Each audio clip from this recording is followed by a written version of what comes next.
The child had been waiting for 17 days. 7 years old, bone-thin, perched on those weathered steps like a sparrow too weak to fly. The good people of Prospect, Wyoming, passed her every morning, tipped their hats, muttered their sympathies, hurried along to somewhere warmer. Someone else's problem, someone else's daughter. But on the 18th morning, a drifter with dust in his beard and ghosts in his eyes stopped walking. He saw what everyone else had chosen not to see, a little girl dying of hope. Stay with us until the very end. Drop a comment with your city so we can see how far Lila's story travels. Hit that like button. You won't want to miss what happens next. The November wind cut through Prospect like a razor through cloth, carrying the smell of coming snow and the distant promise of a hard winter. Caleb Rhodes felt it through the worn fabric of his coat as he led his horse down the main street, every step a conversation between a man and his exhaustion.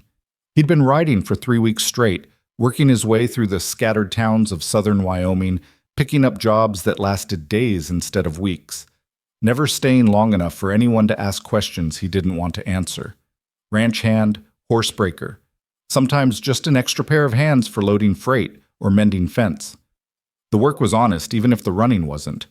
Prospect wasn't much to look at. A single street of false-fronted buildings, a church with a leaning steeple, corrals at the edge of town where the ranches began. The kind of place where everyone knew everyone else's business, and strangers were either welcomed or watched, usually both. Caleb was heading for the saloon, thinking about whiskey and a bed that didn't move underneath him when he saw her.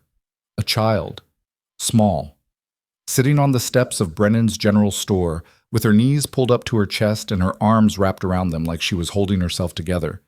She wore a dress that might have been blue once, though the Wyoming sun had bleached it nearly gray. No coat despite the cold. No shoes despite the frost that silvered the boardwalk each morning. But it was her face that stopped him, that blank, patient expression of someone waiting for something they still believed would come. Caleb had seen that look before, on soldiers waiting for relief columns that never arrived, on women standing on train platforms long after the trains had stopped coming.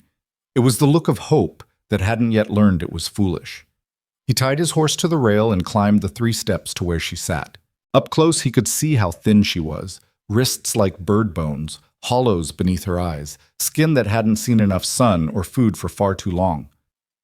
"You waiting for someone?" His voice came out rougher than he'd intended, scraped raw from days of silence. The girl looked up at him with eyes the color of creek water in summer. "My papa." 2 words, delivered with absolute conviction. Caleb glanced at the store behind her, then back down the street. "He in town?" "He went to find work." She said it like reciting a lesson learned by heart. "He told me to wait here. He said he'd come back when he had money for food and a place to stay." Something cold that wasn't the wind settled in Caleb's chest. "How long ago?" "I'm not sure." She tilted her head, considering. "I think maybe 2 weeks?" "Mrs. Brennan inside, she marks the days for me on the calendar. She says 17 now." 17 days. "Your mama?" "She died. Before." The girl said it matter-of-factly, the way children do when they've already had to accept what they can't change. "It was just Papa and me. But he's coming back, he promised." Caleb had learned long ago that the world didn't care much about promises. He'd made a few himself once, to a woman with yellow hair and a boy who'd wanted to learn to ride. Neither of them had lived long enough to see those promises kept. "What's your name?" "Lila Hart." "Lila." He tested it, found it fit her somehow. "I'm Caleb Rhodes. You eaten today?" She shook her head. "Yesterday?" Another shake, smaller this time. "Come on." He held out his hand, calloused and scarred from years of rope and leather. "Let's fix that." She studied his hand like it was a puzzle she wasn't sure how to solve. "Papa said to wait here." "I'm not taking you away. Just to the restaurant across the street. You can see the steps from there. If your papa comes, you'll see him first thing." That logic seemed to satisfy something in her. She took his hand, light as holding air, and let him help her stand. Her legs shook a little, unused to supporting even her slight weight. The restaurant was called Martha's, and Martha herself was behind the counter when they walked in. She was a sturdy woman with iron-gray hair and eyes that missed nothing. Those eyes went from Caleb to Lila and back again, and something in her face softened. Caleb Rhodes. Martha's voice held recognition and something else, wariness maybe, or the memory of wariness. Heard you'd moved on from these parts 3 years back. Did? He guided Lila to a table near the window where she could see the store steps. Keeps happening, me moving on. And this one? Martha nodded toward Lila, who was watching the street through the glass with the intensity of a sentry. Lila Hart. She's waiting for her father. Been waiting about 17 days from what I gather. Figured she could do it better on a full stomach. Something flickered across Martha's face. Recognition, maybe, or pity. The Hart girl. We've all seen her out there. She said it like a confession. Most of us figure, well, we figure she's going to learn a hard lesson eventually. Not today. Caleb pulled out his money, counted coins onto the table. Stew, bread, whatever else you've got warm. Martha swept up the coins and headed for the kitchen, and Caleb sat across from Lila. She hadn't looked away from the window. How'd you end up in Prospect? He asked it just to fill the silence, just to see if she'd answer. Papa heard there was work. At the big ranch, the one with all the horses. Mr. Dalton's place. Papa's real good with horses. He can break anything. Pride crept into her voice. He said Mr. Dalton pays good wages for good horsemen, and we could get a little house, and I could go to school. Caleb knew the Dalton Ranch. Everyone in this part of Wyoming knew it. 5,000 acres of prime grazing land, horse breeding operation that supplied cavalry remounts to half the territory. Jack Dalton was fair as bosses went, demanding but honest. If Lila's father had the skills, Dalton would have hired him, if he'd made it to the ranch. Your papa come through town alone? Yes, I waited here because... She hesitated, some learned caution flickering behind her eyes. Because he said it was safer and cheaper. Said he'd come back once he knew where we'd be staying. The food arrived, a bowl of stew that steamed in the cool air, thick with beef and potatoes and carrots, bread that was fresh this morning, a glass of milk. Lila stared at it like it might disappear. Go on, Caleb said gently. It's yours. She ate like someone who'd forgotten how, taking small bites at first, then larger ones as memory and hunger took over. She didn't speak until the bowl was empty and the bread was gone, soaked with the last of the stew. Thank you. Her voice was barely a whisper. You're welcome. Martha returned, refilled Lila's milk without being asked, and caught Caleb's eye. She jerked her head toward the kitchen, and he understood the summons. I'll be right back, he told Lila. You keep watching for your papa. In the kitchen, Martha stood with her arms crossed, her face set in hard lines.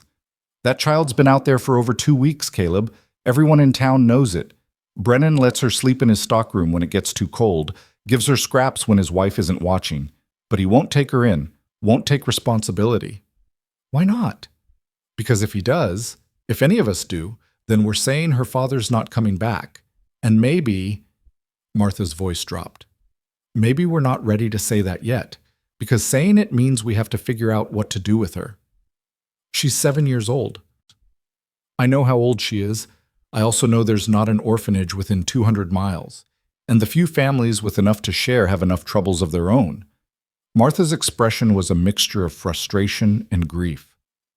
We're frontier people, Caleb. We do what we can, but we can't save everyone. Sometimes we can't even save the ones right in front of us. Caleb thought about that. About all the times he'd ridden past people who needed help, told himself it wasn't his problem, kept moving because stopping meant getting attached, and attachment meant pain. He'd gotten good at riding past. Where would her father have gone? If he was looking for work at the Dalton place? Straight south, 10 miles of decent road, less if you cut through the hills, but that's rougher going. And nobody's been out there to ask? Martha's silence was answer enough. Caleb returned to the dining room. Lila had finished the milk and was back to watching the street, her small face pressed close to the glass. Lila. He waited until she looked at him. I need to head out to the Dalton Ranch. I'm looking for work myself. If I see your papa out there, I'll tell him where you are. Make sure he knows you're waiting. Hope blazed in her eyes like a struck match. You'll tell him I waited just like he said? I'll tell him. And you'll come back, even if you don't find him. That stopped him, because he'd been planning to do exactly what he always did: ride through, move on, let someone else handle the complicated parts.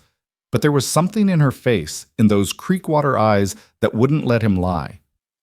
"I'll come back." She nodded, satisfied, and turned back to her vigil. Caleb left money on the table for her dinner, mounted his horse, and rode south under a sky that was starting to spit snow. The Dalton Ranch sat in a valley cradled by hills, sprawling and prosperous in a way that spoke of generations of hard work and harder choices. Corrals spread out from the main buildings like spokes from a wheel, and in them, horses moved with the kind of quality that made men stop and stare. Good stock. Breeding that went back to Kentucky and Virginia before the war made everything about survival instead of bloodlines. Caleb found Jack Dalton in the breaking pen, watching a young gelding test its rider's patience. Dalton was mid-50s, weathered as old leather, with eyes that measured everything and everyone. "Help you?" Dalton called out, not moving from his position against the fence. "Looking for work. I'm good with horses, breaking, training, whatever needs doing. Got a full crew right now." Dalton's tone wasn't unfriendly, just factual. "Try again in spring." "Fair enough." Caleb should have left it there, should have tipped his hat and ridden out. Instead, he asked, "You hire a man named Hart about 2-3 weeks back? Good horseman? Had a little girl waiting in town?" Dalton's expression changed. "Hart? Yeah, I hired him. Couldn't have been more than 2 days, though, before—" Everything in Caleb went still. Before what? Before he got killed. Dalton's voice was flat, delivering facts the way you'd deliver any other bad news on a ranch. Working a green colt in the pen, spirited animal, little too much Mustang in its bloodline. Horse spooked, threw Hart into the fence, broke his neck, died before we could even get him back to the bunkhouse. The snow was falling harder now, small flakes that caught in Caleb's beard, in his horse's mane. "You mentioned his daughter?" "Not to me. We found a letter in his things, half written, looked like he'd meant to finish it and send it to town. Told her he'd gotten work, told her to keep waiting, told her he'd come for her soon." Dalton's jaw worked. "We asked around town, but nobody knew where the girl was. No last known address, no relatives listed. We figured maybe he'd made arrangements we didn't know about." "He told her to wait on the steps of the general store. She's been there 17 days. Dalton's face went gray. "Jesus Christ. Where'd you bury him?" "Little cemetery at the edge of the property. Unmarked grave. We didn't know his people, didn't know if anyone would come looking." Dalton pulled off his hat, ran a hand through his hair. "You want to see it?" "No, but I need to know where it is. In case—" Caleb didn't finish the sentence. Dalton gave him directions. Then, "The girl. Someone taking care of her?" "Townspeople been giving her scraps, letting her sleep in a stockroom when it's too cold. But no one's taken her in. No." "And you? What are you planning to do?" That was the question, wasn't it? Caleb looked out at the hills, at the snow beginning to stick to the ground, at the last light fading from a sky that didn't care about little girls or the promises their fathers made. "I'm going to go back and tell her the truth." Dalton nodded slowly. "That's a hard thing, telling a child her father's dead. You sure you're the right man for it?" "No, but I'm the man who stopped." Caleb rode back to Prospect as the last light bled from the sky, cold settling deep into his bones. The town was quieter now, windows glowing yellow against the dark, smoke rising from chimneys into the snow-thick air. Lila was still on the steps. She'd moved into the sheltered corner where the building blocked some of the wind, wrapped in a blanket someone must have given her. But she was still watching, still waiting. When she saw him, she stood up so fast the blanket fell away. Caleb dismounted slowly, his legs stiff from the ride, his heart heavy with what he had to do. He climbed the steps and sat down next to her, close enough that she'd feel less alone when the words hit. "Did you see him?" Her voice was bright with hope. "Did you tell him I'm waiting?" "Lila." He said her name gently, the way you'd gentle a frightened horse. "I need to tell you something, and it's going to be hard to hear." The hope flickered. "He's not coming."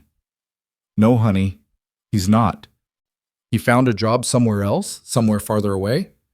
"No, Lila, listen to me." Caleb made himself look at her, made himself see the moment her world ended. "Your papa did get that job at the Dalton Ranch. He was real good with horses, just like you said. Mr. Dalton hired him right away. Then why? There was an accident. A horse threw him, and he got hurt real bad. The words felt like gravel in his throat. He didn't suffer, Lila, but he died. About 2 days after he left you here. She stared at him. The snow was falling all around them, settling on her hair, on her shoulders, on her small hands that had started to shake. No. I'm sorry. No. Louder now. He promised. He said he'd come back. He promised. I know he did. And he meant to keep that promise, but sometimes Caleb struggled for words that wouldn't be a lie, wouldn't be empty comfort. Sometimes things happen that are nobody's fault. Sometimes people die even when they don't want to, even when they have people waiting for them. Lila's face crumpled. Not the dramatic crying of a child throwing a tantrum, but the quiet, complete devastation of someone who's just watched the last safe thing in their world disappear. She didn't make a sound, just stood there in the snow, tears running down her cheeks, her whole body shaking with the force of grief too big for her small frame to contain. Caleb did the only thing he could think to do. He pulled her close, wrapped his arms around her, and let her cry against his chest while the snow fell and the town went about its business and the world continued to turn despite the fact that hers had just shattered. She cried for a long time, until the tears ran out and all that was left was hiccuping breaths and exhaustion, until she was so tired she could barely stand. What happens now? She asked it into his coat, her voice muffled and small. Now we figure out what comes next.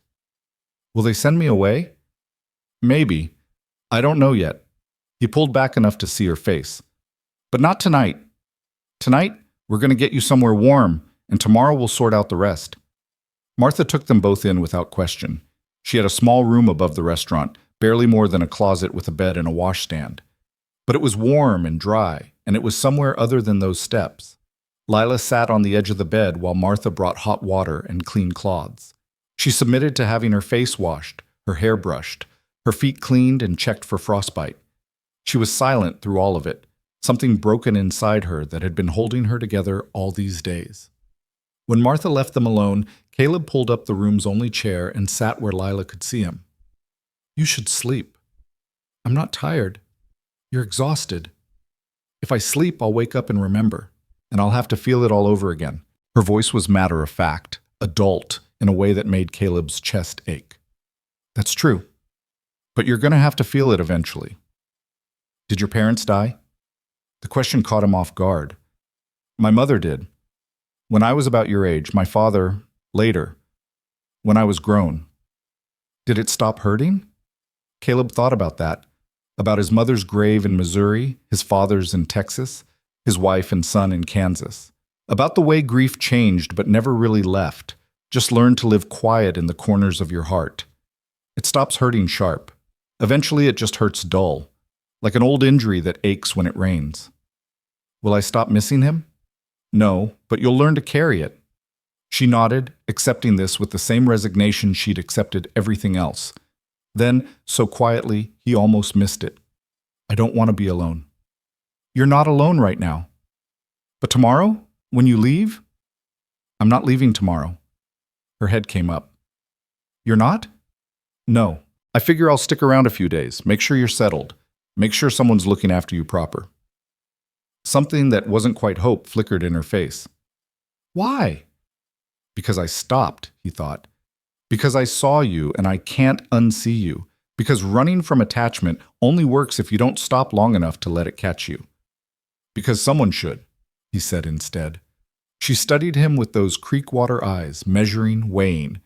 Finally, she lay down, still in the dress she'd been wearing for weeks, and pulled the blanket up to her chin. Will you stay until I fall asleep? I'll stay. Caleb kept his word.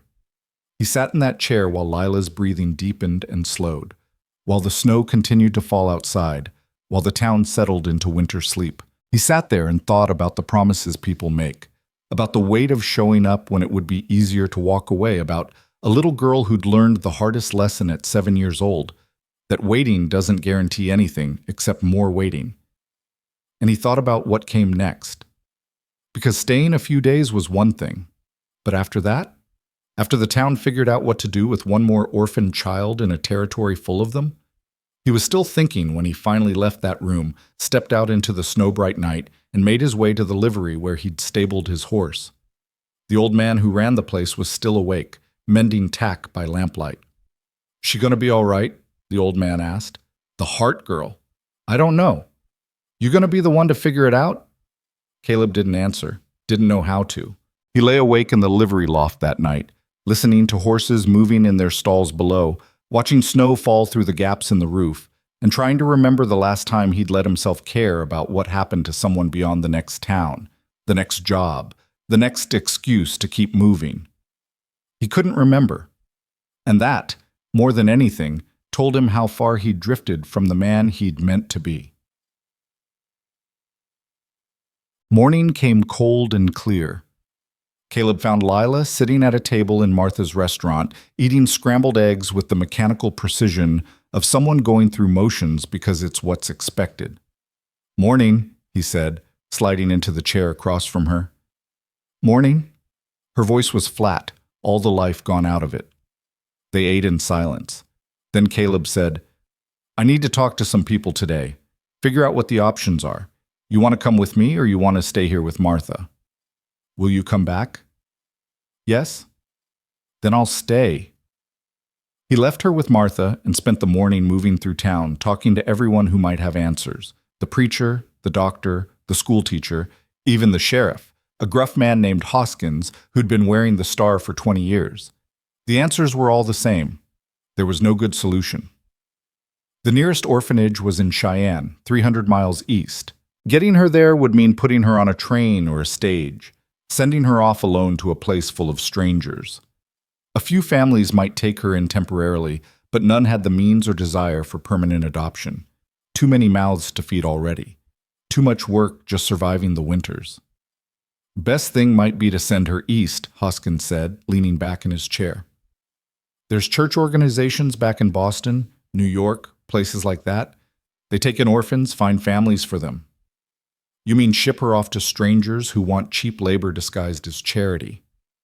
"I mean give her a chance at something better than starving out here." Hoskins' voice was sharp. "You got a better idea?" Caleb didn't. That was the problem. He was walking back to Martha's when he saw Brennan, the store owner, standing in his doorway. "Rhodes." Brennan stepped out onto the boardwalk.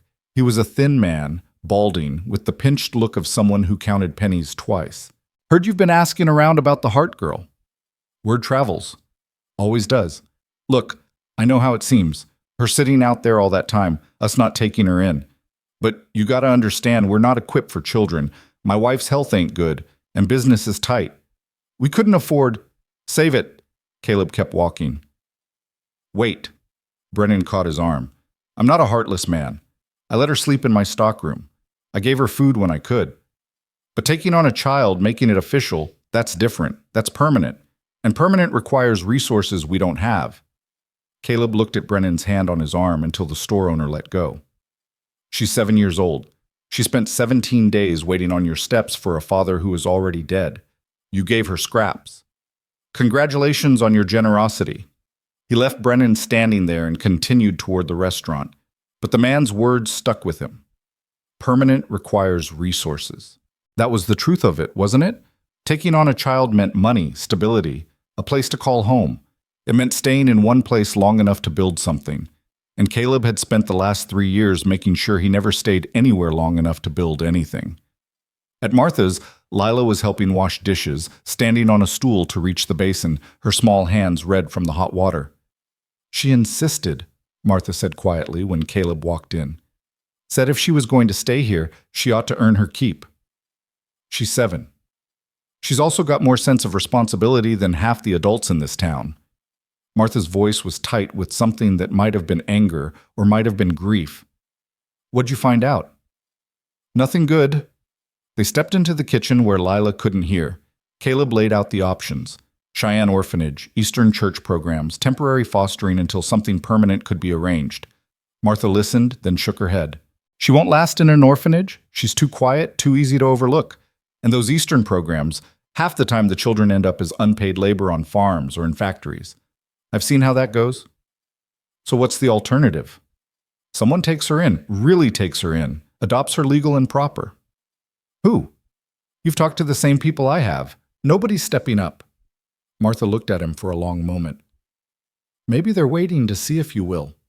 The words hit him like a fist. Me? You're the one who fed her, who rode out to find her father, who told her the truth when it would have been easier to let someone else do it. You're the one she keeps asking about. Will Caleb come back? Where's Caleb? Martha's expression was hard. Don't act surprised that she's attached to you. Children attach to whoever shows up. I can't. Caleb struggled for words. I'm a drifter, Martha. I don't have a home. I sleep in liveries and eat in restaurants. I own a horse and what fits in my saddlebags. How am I supposed to raise a child? By stopping. 2 words, simple and impossible. You think I haven't tried? I had a home once, a wife, a son. They died, and I learned the hard way that staying in one place just gives fate a fixed target. So you've been running ever since. I've been surviving. That's not the same as living, Martha's voice gentled. I knew your wife, Caleb. Emma was a good woman, and I know what happened to her, and the boy was a tragedy. But living the rest of your life like a ghost doesn't honor their memory. It just wastes yours. Caleb had no answer for that. He returned to the dining room, sat with Lila while she finished her lunch, and tried not to think about the weight settling over him like a wet blanket. That night, after Lila was asleep upstairs, he sat in the empty restaurant with a cup of coffee going cold and watched snow drift past the window. The door opened. Jack Dalton walked in, snow in his beard, cold radiating off him. Heard you were still in town, Dalton said, pulling up a chair. Figured we should talk. About? About the fact that you're looking for work and I'm always short-handed, and about the fact that you've apparently taken an interest in Nate Hart's daughter. I wouldn't call it interest. More like I can't walk away from a 7-year-old with nowhere to go. That's more than most people can say. Dalton leaned forward. Here's my offer. I've got a foreman's cabin sitting empty. Previous foreman moved on last spring, haven't found the right replacement. 2 rooms, wood stove, needs some fixing, but it's solid. Job comes with wages, board for your horse, and privacy. You want it? It's yours. Why? Because I need a foreman I can trust, and because that cabin's been empty too long. Dalton paused. And because if you take that job and that cabin, maybe you'd have a place to bring a little girl who needs one. There it was. The thing Caleb had been avoiding all day, laid out plain and simple. I don't know how to be a father.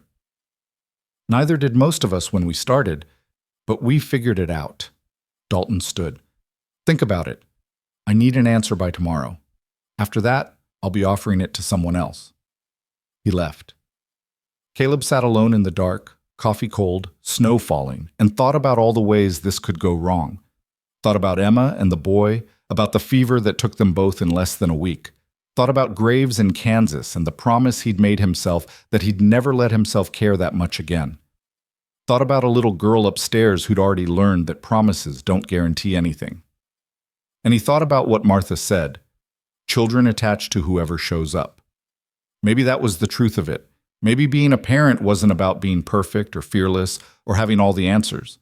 Maybe it was just about showing up day after day, even when it was hard, especially when it was hard. Caleb climbed the stairs to the small room where Lila slept. He stood in the doorway, watching the rise and fall of her breathing, the way her hand curled under her cheek like she was holding onto something even in sleep. She looked small, fragile, too young to have learned the lessons she'd already learned, but she was also still here, still breathing, still hoping despite everything. That had to count for something. Caleb made his decision in that moment, standing in a doorway in a restaurant above a town he'd meant to ride through and forget. Made it the way most important decisions get made. Not with certainty, but with the willingness to try. He'd take Dalton's offer. He'd take the cabin and the job. And he'd ask Lila if she wanted to stop waiting and start living. Tomorrow he'd tell her. Tomorrow he'd explain what it meant, that it wouldn't be easy, that he didn't have all the answers, but he was willing to learn. Tomorrow he'd find out if trust could be built on nothing more than showing up. But tonight, he kept watch over a sleeping child and let himself imagine what it might be like to have a reason to stay. Morning light came pale through the frost-etched window. and Caleb woke with the kind of clarity that follows a sleepless night spent making hard choices. He dozed in the chair beside Lila's door, keeping watch the way he hadn't kept watch over anything in 3 years. And now his back ached and his neck was stiff, but his mind was settled. He found her already awake, sitting up in bed with her knees pulled to her chest, staring at the wall like she was reading something written there that only she could see. "You sleep?" he asked from the doorway. "Some." She turned those creek-water eyes on him, and he saw the exhaustion there, the kind that came from crying yourself empty. "Are you sending me away today?" "No, but I need to talk to you about something important. You get dressed and come downstairs. Martha's got breakfast ready." She nodded, and he left her to it, making his way down to the restaurant where Martha was already serving the early morning crowd, ranch hands heading out for the day's work, freighters preparing for the road, men who lived by the sun and their obligations to it. Caleb took a table in the corner, away from the noise, and when Lila came down, she sat across from him with the careful posture of someone who'd learned not to take up too much space in the world. Martha brought eggs and biscuits, bacon and coffee, then disappeared into the kitchen with a knowing look that said she understood something was happening here that needed privacy. "I talked to Mr. Dalton yesterday," Caleb began, watching Lila push eggs around her plate. "The man who owns the ranch where your father worked." She looked up, something flickering in her face that might have been pain or might have been hope. Hard to tell the difference sometimes. "He offered me a job, foreman position. It's steady work, good wages, comes with a cabin on the property. Are you going to take it?" "That depends." "On what?" Caleb set down his coffee, leaned forward so she could see his face clearly, see that he meant what he was about to say. "On whether you'd want to come with me, live in that cabin. Let me look after you proper, not just for a few days, but for real, permanent." The word hung between them like smoke. Lila's fork stopped moving. "You mean, like adoption?" "Eventually, yeah. If you wanted that. If it worked out." He searched for words that wouldn't be a lie, but wouldn't make promises he couldn't guarantee. "I'm not going to tell you I know what I'm doing, because I don't. I'm not going to tell you it'll be easy, because it won't. But what I can tell you is this. If you come with me, you won't be waiting anymore. You'll have a home, someone who shows up, someone who stays." She stared at him for a long moment, and he could see her weighing it, turning it over in that quick mind of hers. She was 7, but she'd learned to think like someone much older, learned to calculate risk and trust in a world that had proven neither were guaranteed. "Why?" The question came out small. "Why would you do this?" "Because I stopped walking when I saw you, and I can't seem to start again." "But you don't know me. I could be difficult. I could be trouble." "Everyone's trouble in their own way. I'm no prize myself." "What if you change your mind? What if you decide it's too hard and you want to leave?" There it was, the real question, the one that mattered. Caleb thought about Emma and the boy, about how leaving had been the only way he knew to survive losing them. Thought about 3 years of running, of never staying long enough for anything to hurt when he left it behind. "I can't promise I'll be perfect. Can't promise I won't make mistakes, because I will. Lots of them probably." He held her gaze. "But I can promise I won't leave. Not like that. Not without warning. Not without a reason you'll understand when you're older. And I sure as hell won't tell you to wait somewhere while I disappear." Her eyes filled with tears, but she didn't let them fall. "I don't want to be a burden." "You're not a burden. You're a person who got dealt a bad hand and deserves someone to help you play it better." "What if I mess up? What if I do something wrong?" "Then we'll figure it out. That's what people do when they care about each other. They figure things out." She picked up her fork again, took a small bite of eggs, chewed slowly, thinking, always thinking. "Would I go to school?" "Yes." "Would I have my own room?" "The cabin's got 2 rooms. One would be yours."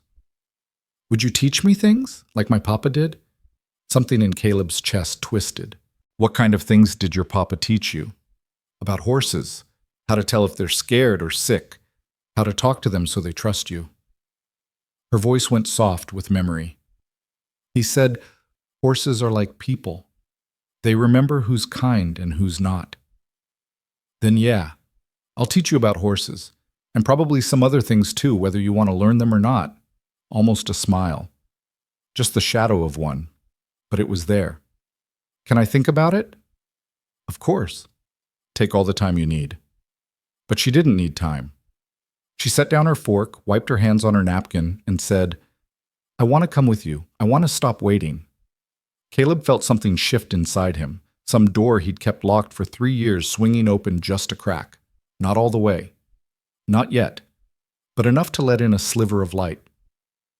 All right then, we'll make it official. Talk to the right people, get the papers filed. But first, we need to get you some things. Clothes that fit, shoes, a proper coat, whatever else you need. I don't have any money. I do. And I'm going to spend some of it on you. That's part of the deal. They finished breakfast in silence that felt different now, less heavy, more like the quiet between people who were figuring out how to be something to each other. After, they walked to Brennan's general store. The same steps where Lila had waited for 17 days, where Caleb had first seen her. She hesitated at the bottom step, one hand on the rail, and he saw her remember. Saw the weight of those days settle over her shoulders. You don't have to go in there if you don't want, he said quietly. There's another store on the other end of town. No. She straightened her spine, lifted her chin. I want to go in. I want to buy things like a regular person, not someone waiting for scraps. Pride surged through him, unexpected and fierce. This child had steel in her, hidden under all that fragility. Inside, Brennan looked up from his ledger and his face went through several expressions at once. Guilt, discomfort, something that might have been shame. Morning roads, Miss Hart? Need to outfit the girl, Caleb said, keeping his voice neutral. Clothes, shoes, winter gear, whatever she needs. Of course, Mary, Brennan called toward the back. Come help Miss Hart with the sizing. Mary Brennan emerged from the storage room, a thin woman with nervous hands and eyes that wouldn't quite meet anyone's gaze. She took Lila's measurements with quick efficiency, pulled fabric bolts and ready-made dresses, held up boots and coats for consideration. Lila stood still through it all, letting herself be measured and fitted like a doll, until Mary held up a dress the color of winter sky, blue-gray wool with white buttons down the front. This would suit you, Mary said, and for the first time her voice held something other than nervous apology. Bring out your eyes. Lila reached out, touched the fabric gently. It's soft. Good quality, warm too. You'll need warm out at the Dalton place with winter coming on hard. Can I? Lila looked at Caleb. Can I have this one? You can have whatever you want. They left with packages wrapped in brown paper, 3 dresses, 2 pairs of shoes, a heavy wool coat lined with flannel, stockings, and undergarments, a nightgown, a hairbrush, ribbons for her hair. Practical things and a few that weren't, like the ribbons, like the small wooden horse Caleb had added to the pile when Lila wasn't looking. On the way back to Martha's, they passed the sheriff's office, and Caleb made a decision. Wait here a minute. Inside, Hoskins looked up from his desk with the expression of a man who'd been expecting this conversation. Come to tell me you're taking the girl? Came to ask what needs to happen to make it legal. Hoskins pulled out a ledger, flipped through pages. Normally there'd be a waiting period, home visits, interviews, but given the circumstances, no living relatives, no one else stepping up, I can expedite things. You'll need to file for guardianship, prove you've got means to support her, demonstrate you're of sound moral character. How long? I can have the initial papers ready by tomorrow. Full adoption will take longer. Few months probably, once we get the territorial judge involved. But guardianship will let you take her out to Dalton's, get her settled. School will need to see the papers before they'll enroll her. Do it. Hoskins studied him. You sure about this, Rhodes? Raising a child alone, it's not like breaking horses or mending fence. Can't quit when it gets hard. I'm aware. She's been through trauma, might have nightmares, behavioral issues, trouble adjusting. You prepared for that? Caleb thought about his own nightmares, the ones that still woke him some nights with his heart pounding and Emma's name on his lips. As prepared as anyone can be. All right then, come by tomorrow afternoon. I'll have the papers ready for your signature. Back outside, Lila was sitting on the bench by the door, packages piled beside her, looking small and lost despite the new clothes. You okay? I was thinking about Papa, wondering if he'd be mad at me for not waiting longer. Caleb sat beside her, felt the cold seeping up through the wood. Your papa told you to wait because he thought he was coming back. He didn't know he wouldn't be able to. But if he could see you now, see you making the choice to stop waiting and start living, I think he'd be proud of you. How do you know? Because that's what any father who loved his daughter would want. For her to be safe and cared for, not sitting on cold steps hoping for something that's never going to come. She leaned against him slightly, just the smallest pressure of her shoulder against his arm. Testing. Seeing if he'd pull away. He didn't. They sat like that for a few minutes, watching the town move around them, wagons rolling past, horses tied to rails, people going about their business under a sky that threatened more snow. When do we go to the ranch? Lila asked finally. Day after tomorrow, soon as the guardianship papers are signed. That give you enough time to say goodbye to anyone you need to? There's no one to say goodbye to. The words held no self-pity, just fact. And somehow that made them worse. Then we'll spend tomorrow getting ready. Make sure we've got everything we need. That night, Caleb paid Martha for another 2 nights' lodging, arranged for his horse to be ready at the livery, and sat down to write a letter he should have written 3 years ago. Dear Emma, he began, then crossed it out. She was dead. Couldn't read letters anymore. He tried again. This time, he didn't address it to anyone, just let the words come. I stopped today. After 3 years of running, I finally stopped. Found a little girl who reminded me that staying still doesn't mean fate can find you any easier than when you're moving. It just means you're there when someone needs you to be. I'm going to try something I swore I'd never do again. Going to try to build a home, raise a child, be someone she can count on. I'm scared as hell.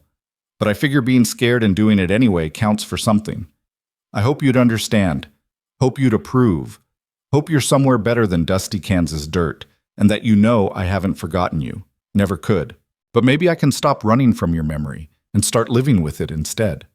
He folded the letter without signing it, tucked it into his saddlebag, where it would stay unread and unsent but existing nonetheless. Some things needed to be said even if no one was listening. The next day passed in preparation. Caleb stocked up on supplies, coffee, flour, bacon, beans, salt, sugar, all the basics for keeping 2 people fed through a Wyoming winter. He bought extra blankets, lamp oil, matches, a new skillet to replace his dented one. Bought things for Lila, too. A few books from the mercantile, paper and pencils, a small leather satchel for carrying them. At the leather shop, he had the owner add an extra buckle to the satchel strap so it would fit her smaller frame properly. The leather worker, an old German man named Schmidt, worked in silence for a while, then said, Heard you're taking in the heart girl. Word spreads fast. It does in small towns. Schmidt's hands moved with the precision of long practice, punching holes, threading straps. My wife and I, we took in 2 children after their parents died in a wagon accident, 20 years ago now, both grown, both doing well. One's a teacher in Cheyenne, the other runs a ranch up north. That's supposed to make me feel better? It's supposed to let you know it can be done. Won't be easy. Some days you'll wonder what the hell you were thinking, but those days pass, and what's left is family.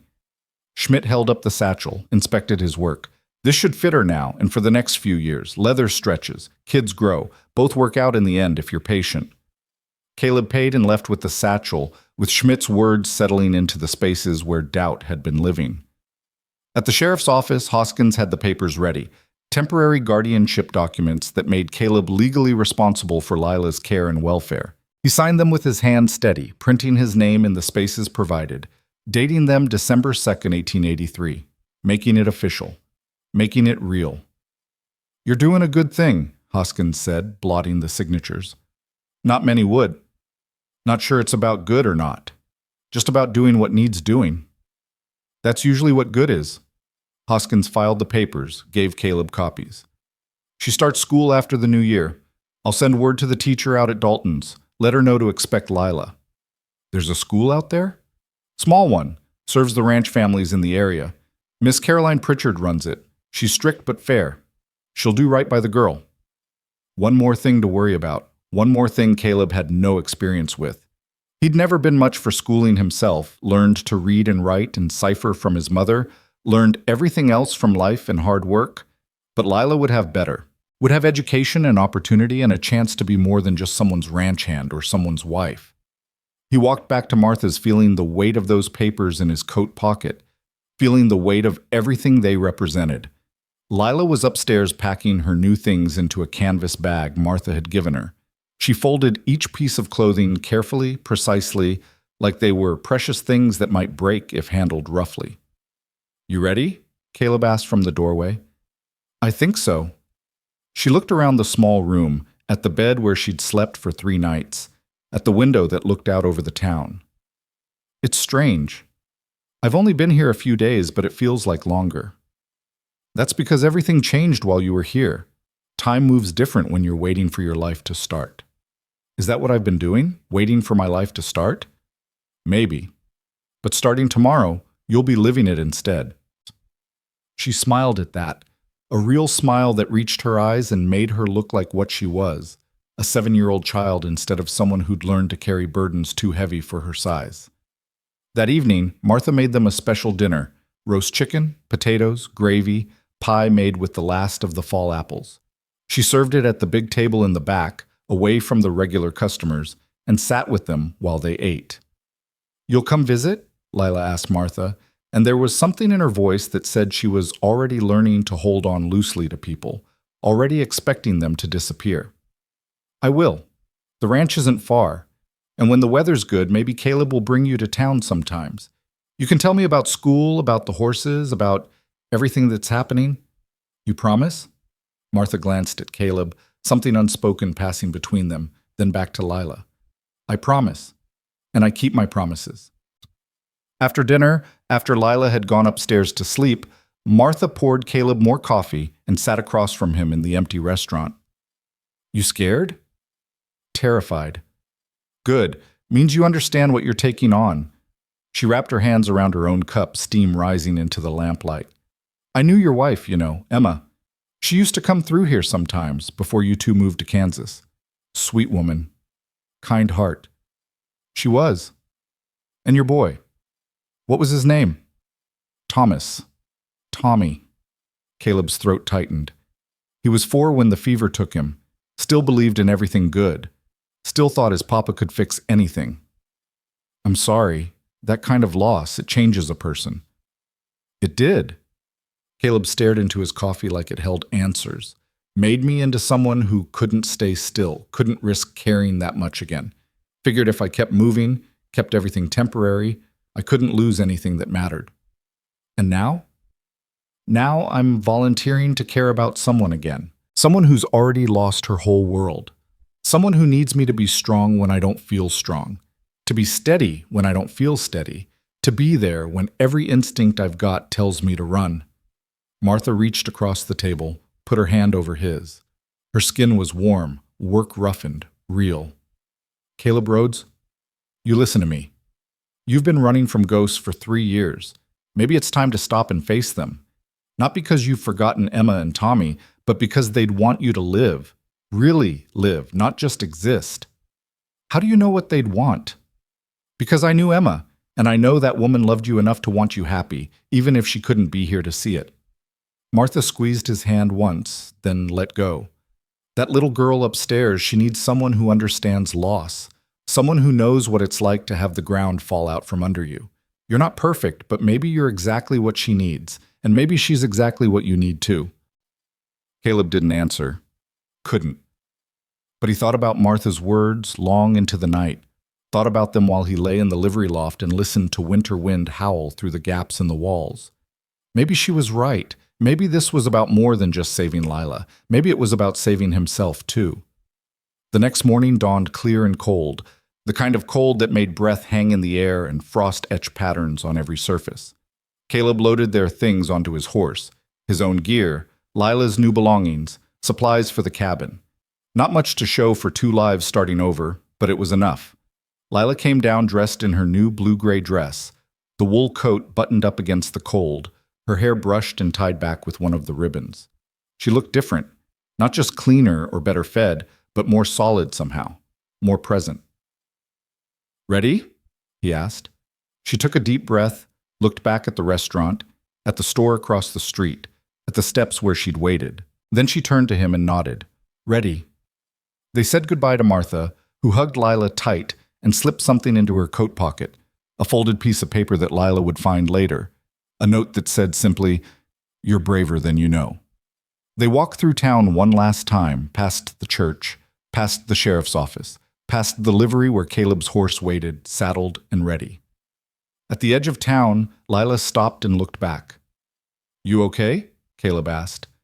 "I'm saying goodbye. To Papa. To waiting. To being the girl on the steps." She was quiet for a moment. "Is it wrong that I'm not sad to leave?" "No, it's not wrong. Sometimes moving forward means leaving things behind, even good things, even hard things." "Will I forget him, my papa?" "No, you'll carry him with you, the memory of him, the things he taught you, the way he loved you. That doesn't go away just because you're starting something new." She seemed to accept this. They turned south toward the Dalton Ranch, toward whatever came next. The road stretched out before them, white with new snow, empty of everything except possibility. And for the first time in 3 years, Caleb Rhodes wasn't running from something. He was walking toward it.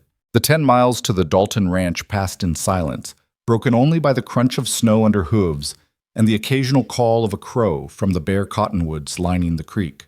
Lila rode in front of Caleb, perched on the saddle with his arms steady around her middle, and he could feel how tense she was, back straight, shoulders rigid, like she was bracing for something to go wrong. "You can breathe," he said quietly. "We're just riding to a new place. Nothing more complicated than that." "What if they don't like me? The people at the ranch?" "Then they'll keep it to themselves, because I won't tolerate anything else." His voice held an edge he hadn't intended, but maybe she needed to hear it. "You're not asking permission to exist, Lila.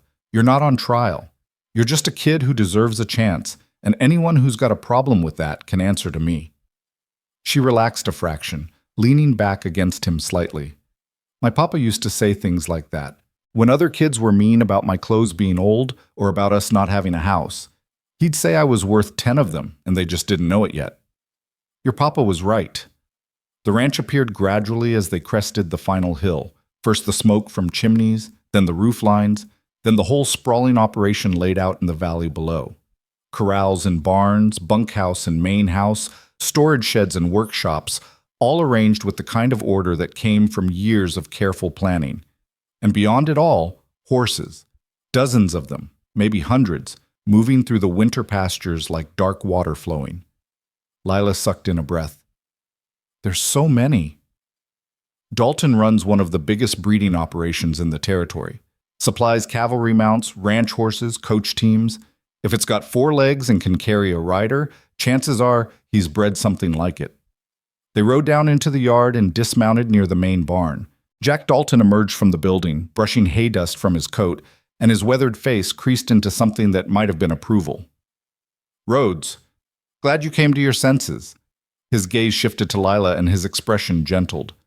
"And this must be Miss Hart. I'm Jack Dalton. This is my ranch." Lila bobbed her head in a small nod, suddenly shy, pressing closer to Caleb's side. "Your papa was a good man," Dalton said. "Worked hard in the short time he was here. I'm sorry for what happened to him." "Thank you, sir." Her voice was barely audible.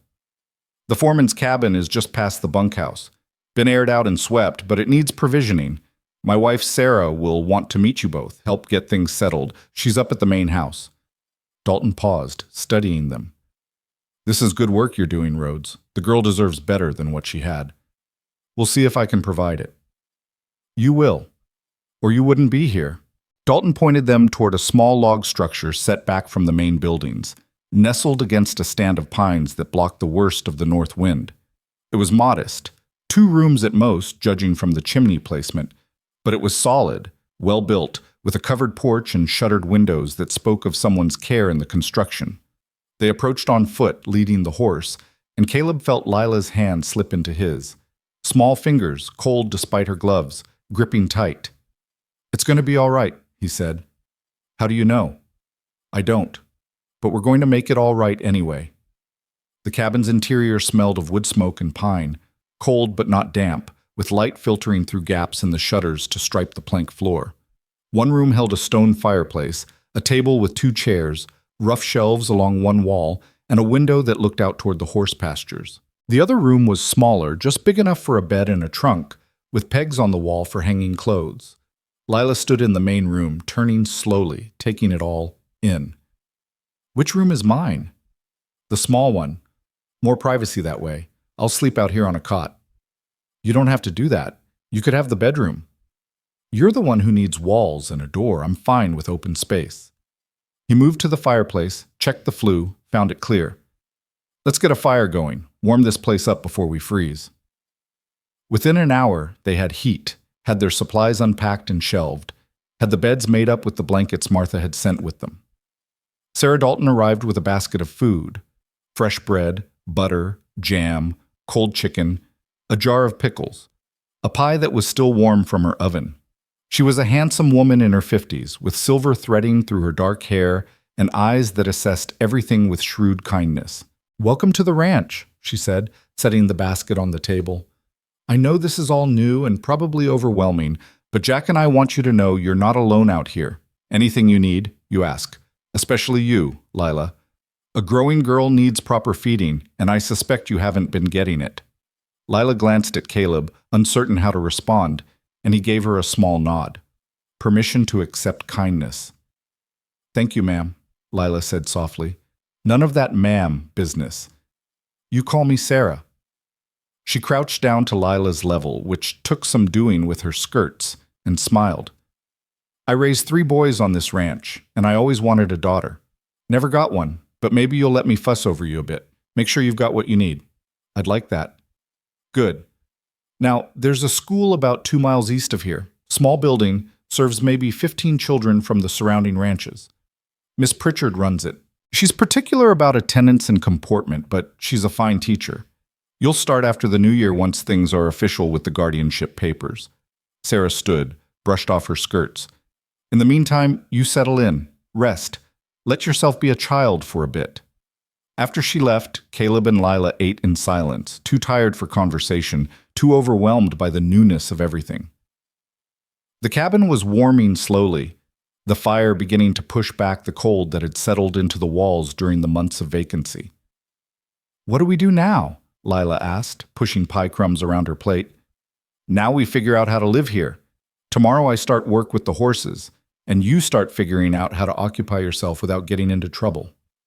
"I don't get into trouble. Everyone gets into trouble. It's just a matter of what kind and how often." He collected their plates, set them in the basin for washing later. "You like horses. Your papa taught you about them. Maybe you can spend time in the barns, learn more, long as you stay clear of the dangerous ones and don't get underfoot." Her eyes brightened. "Really? I can go to the barns? When I'm there, yeah. When I can keep an eye on you. But there's rules. You don't go into stalls alone. You don't approach horses without asking permission first. You stay where I can see you. Understand?" "Yes, sir." "And stop calling me sir. My name's Caleb. Papa said I should call grown-ups sir and ma'am. It's respectful. Your papa was right about a lot of things, but I'm not your employer or your teacher. He struggled with the word. "I'm trying to be something more than that, so Caleb's fine." She considered this, then nodded. "Okay. Caleb?"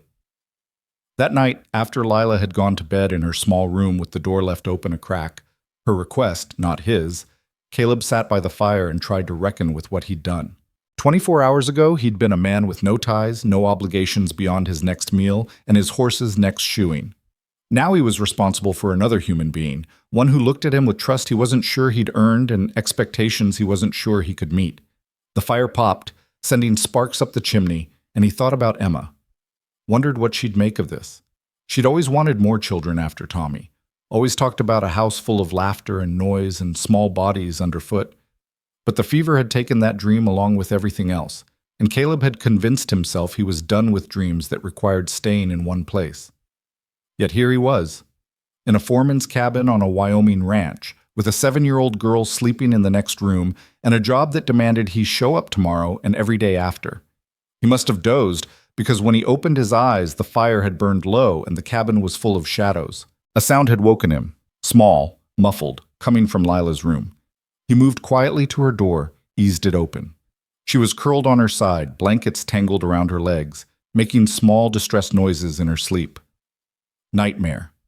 He'd been expecting this. Trauma didn't announce itself during the day when there were distractions. It waited for darkness and silence and the vulnerability of sleep.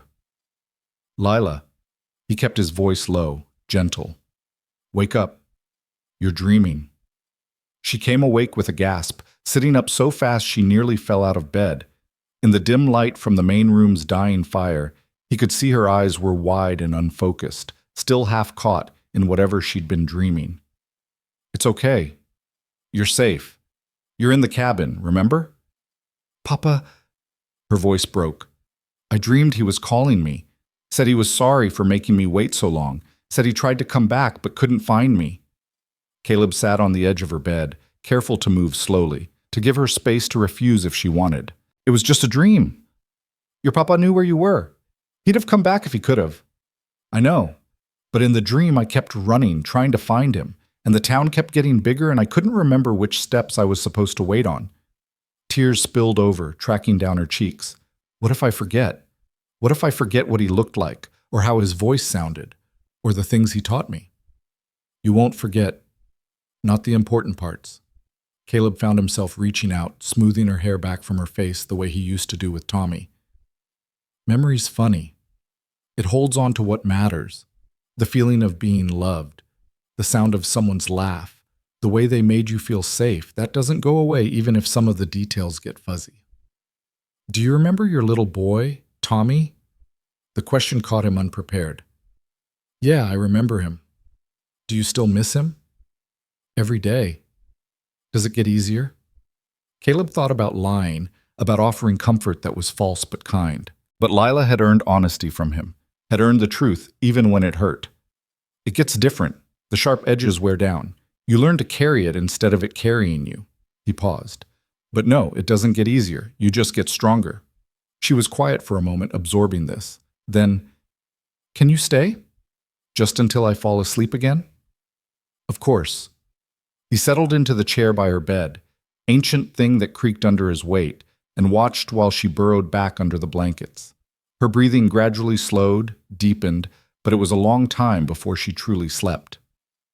When he finally returned to his cot in the main room, dawn was starting to gray the windows, and his back ached from the uncomfortable chair and his eyes burned with exhaustion.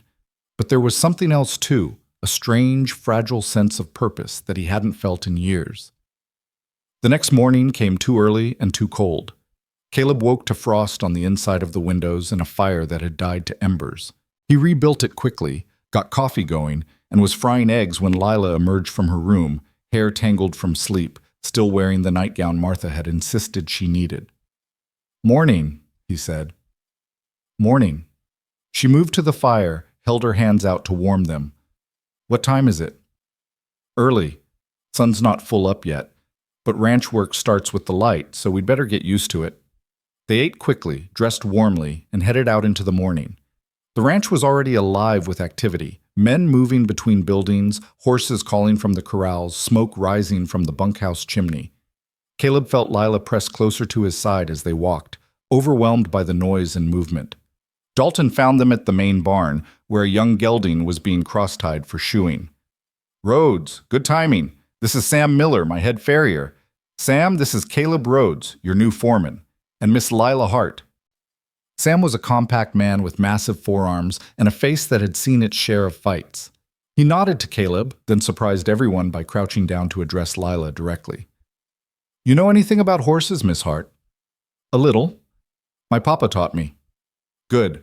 Then you can help me today. I need someone to hand me tools, keep this fellow calm while I work. You up for it? Lila looked at Caleb, seeking permission, and he saw the hope in her face. Long as she stays clear of the hooves and does what you tell her, she'll be fine. I'm careful with my helpers. Sam held out a hand to Lila. Come on then, let's get you an apron so you don't get too dirty. Caleb spent the morning learning the rhythms of the ranch, checking horses for injuries or illness, organizing work crews for fence repair, reviewing breeding schedules with Dalton, meeting the other hands who'd be under his supervision. It was good work, familiar work, and he fell into it like putting on an old coat that still fit. But part of his attention was always on Lila, watching her move around Sam's work area with careful precision handing him tools when asked, speaking softly to the horses to keep them steady. She was good at it, natural. And more than that, she looked happy, or at least less haunted than she had been. At midday, they ate lunch in the bunkhouse with the other hands, and Caleb braced himself for comments or questions about the girl. But ranch work was ranch work, and a man's private business was his own as long as he pulled his weight. The hands nodded to Lila, made space for her at the table, and went back to their food without fuss. Afterward, Caleb took Lila to see the training corrals where young horses were being worked. A big bay gelding was testing his rider, crow-hopping and throwing his head, and the rider, a young hand named Billy, was losing the battle. "Want to see how it's done?" Caleb asked Lila. "You're going to ride him?" "Unless Dalton objects." Dalton, who'd been watching from the fence, called out, "Be my guest. Billy's got heart, but not enough experience for that one." Caleb climbed into the corral, and the gelding immediately focused on him, ears flat, body tense. This was a horse that had learned to intimidate riders, learned that acting tough could get him out of work. "Easy," Caleb said, not moving closer yet. "Nobody's here to hurt you, just here to show you a different way." He spent 10 minutes just standing there, letting the horse get used to his presence, watching the animal's body language shift from aggressive to curious to cautiously accepting. Then he moved closer, still slow, still calm, and the gelding let him approach. From the fence, Lila watched with intense concentration, and Caleb thought about her father, about the skills he'd been teaching her before everything fell apart. This could be part of her future if she wanted it, working with horses, understanding them, having that connection with something powerful and honest. He mounted the gelding smoothly, and the horse tried one half-hearted buck before settling. Caleb rode him around the corral, working on transitions, on listening, on trust.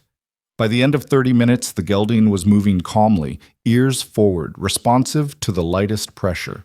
When Caleb dismounted, Lila was grinning. "Papa used to do that, make angry horses calm just by being patient with them. It's a good skill to have. Maybe I'll teach you when you're bigger." "Really?" "Really. But first you need to learn the basics, how to read a horse's mood, how to move around them safely, what the different signals mean. All the boring parts before you get to the exciting parts." Her grin widened. "I don't think it's boring."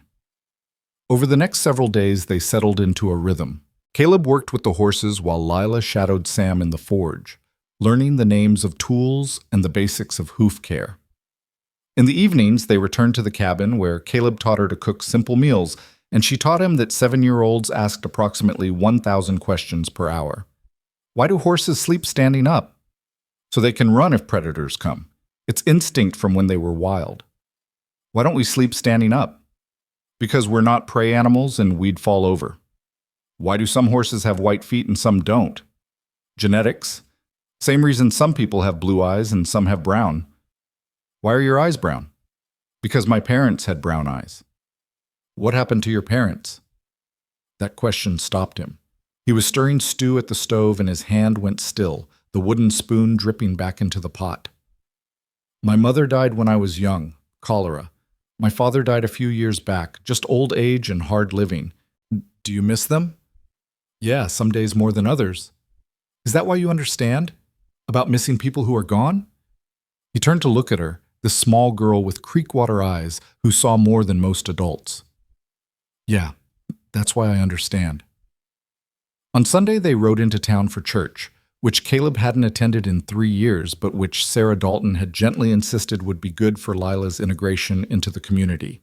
The service was simple, held in the small white building with the leaning steeple, and Lila sat between Caleb and Sarah, quiet but attentive. Afterward, on the church steps, several women approached to introduce themselves and welcome Lila. Most were kind, genuinely pleased to see her doing well.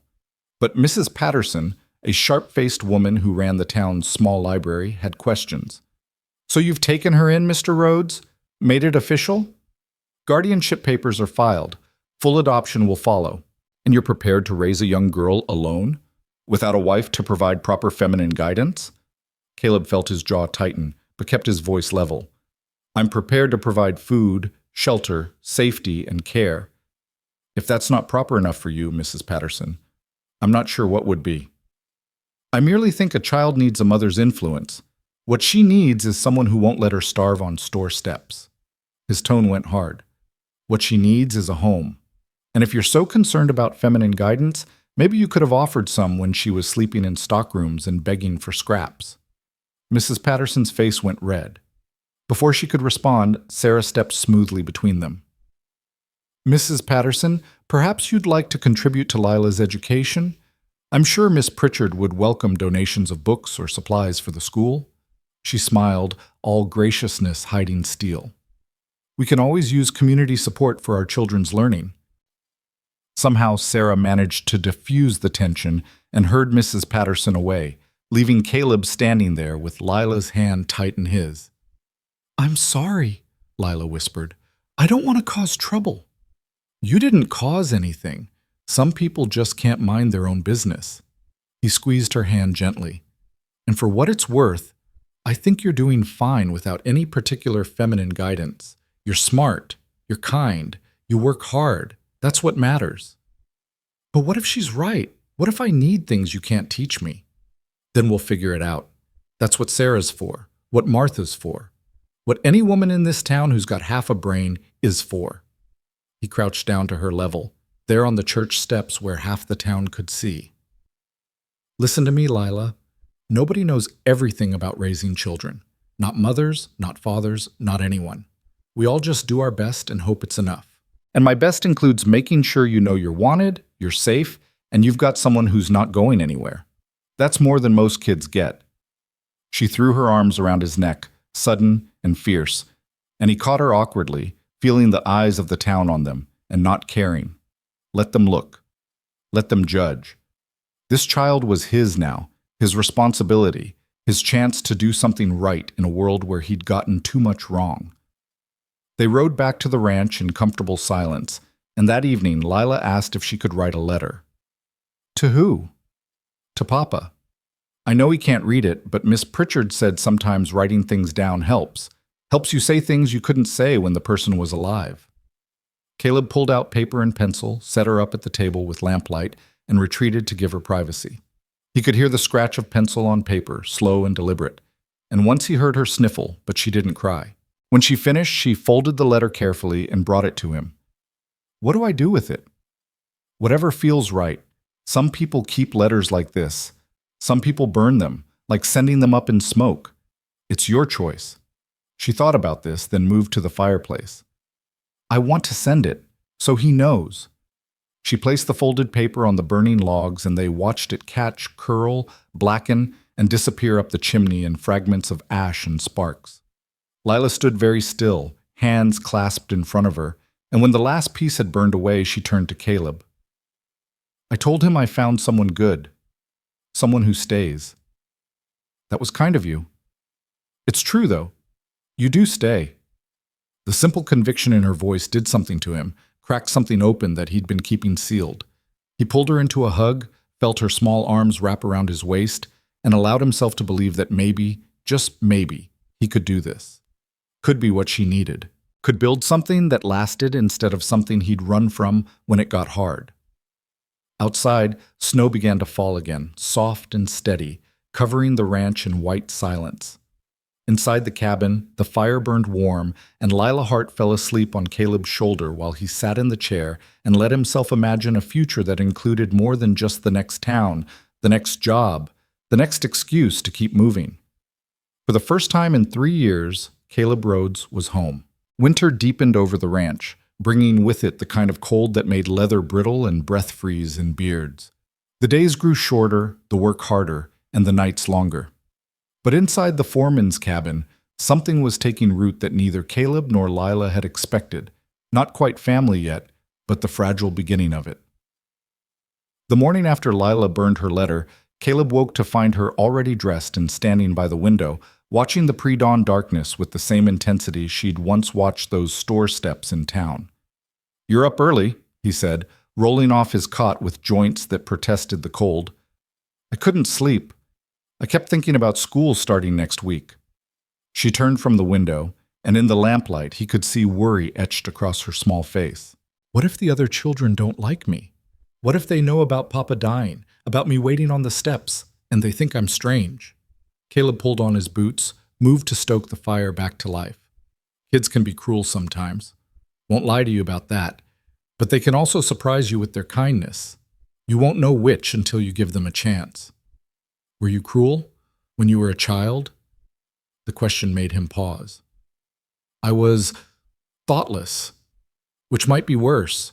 I didn't go out of my way to hurt anyone, but I didn't go out of my way to help either. It took me a long time to learn that standing by while someone suffers is its own kind of cruelty. Is that why you stopped when you saw me? Maybe.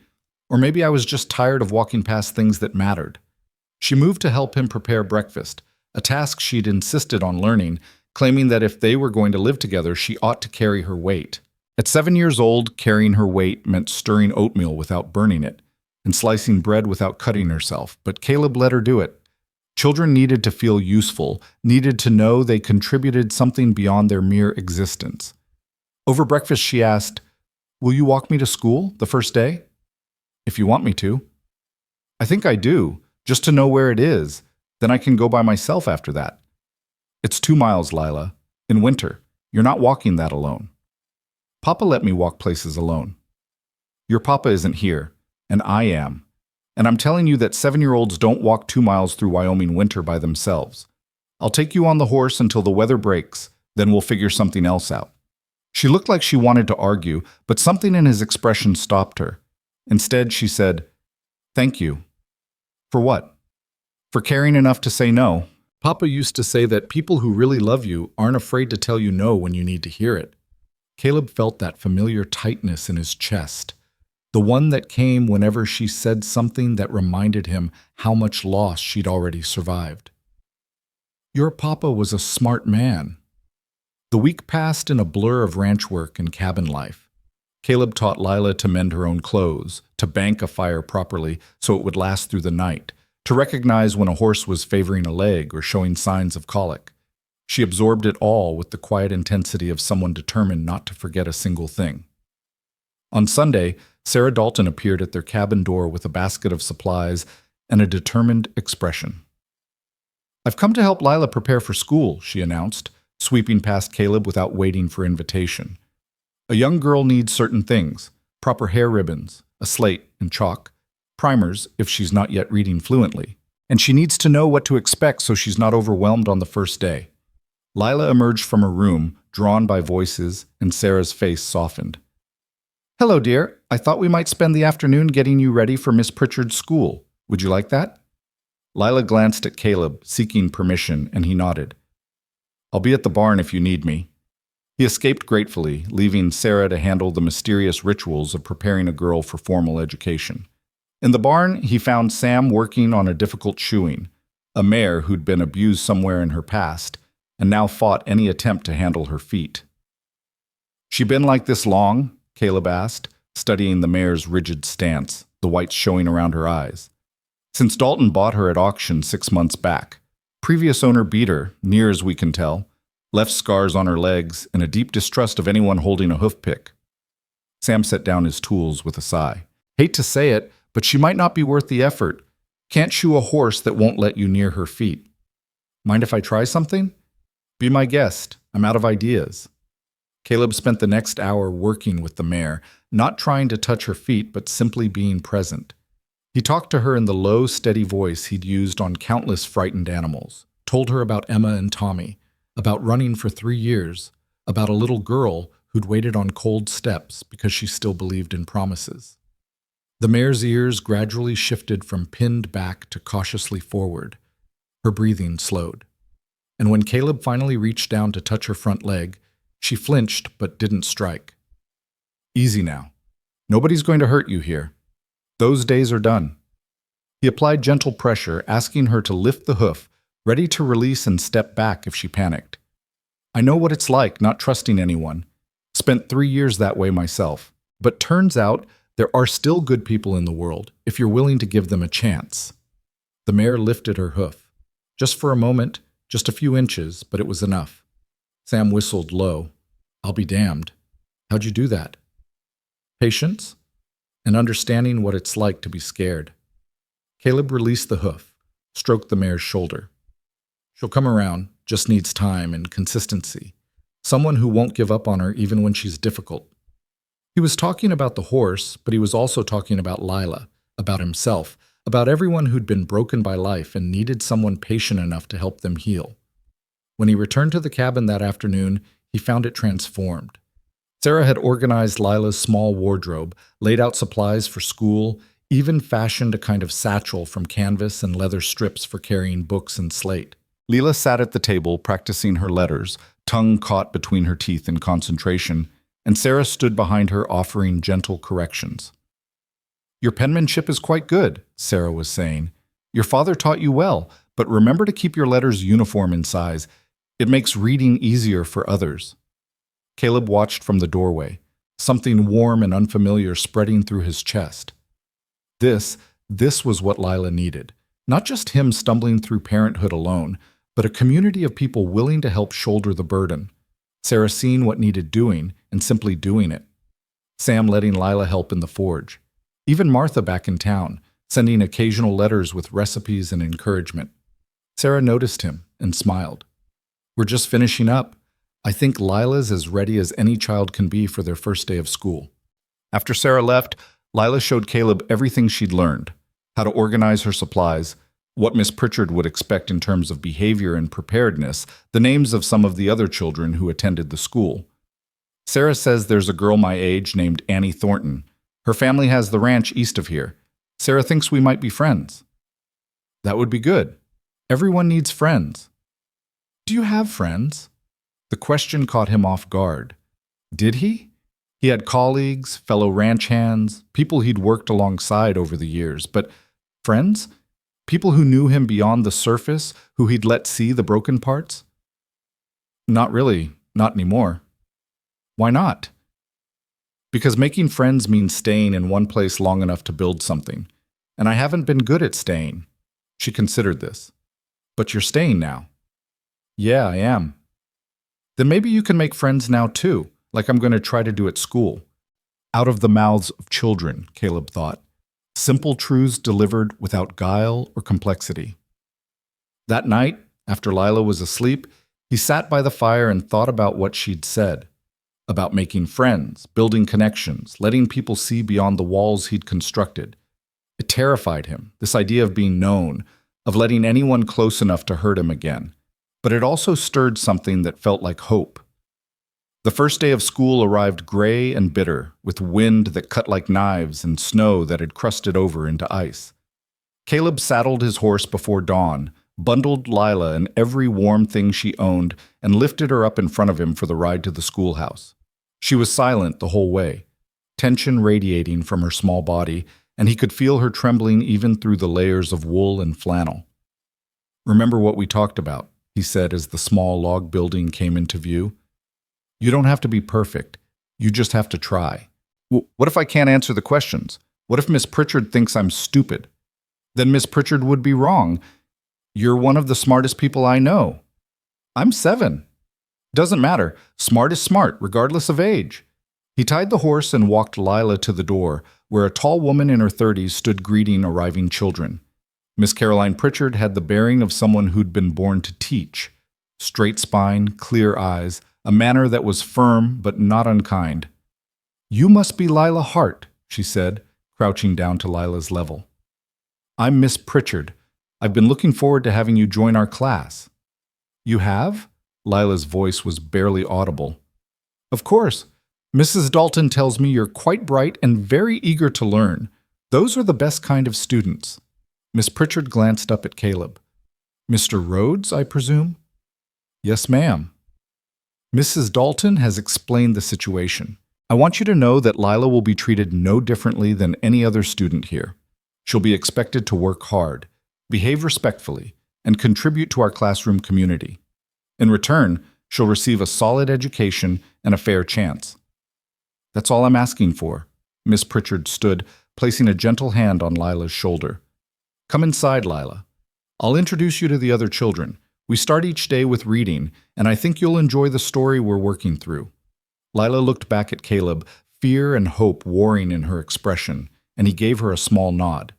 Permission to go, reassurance that he'd be back.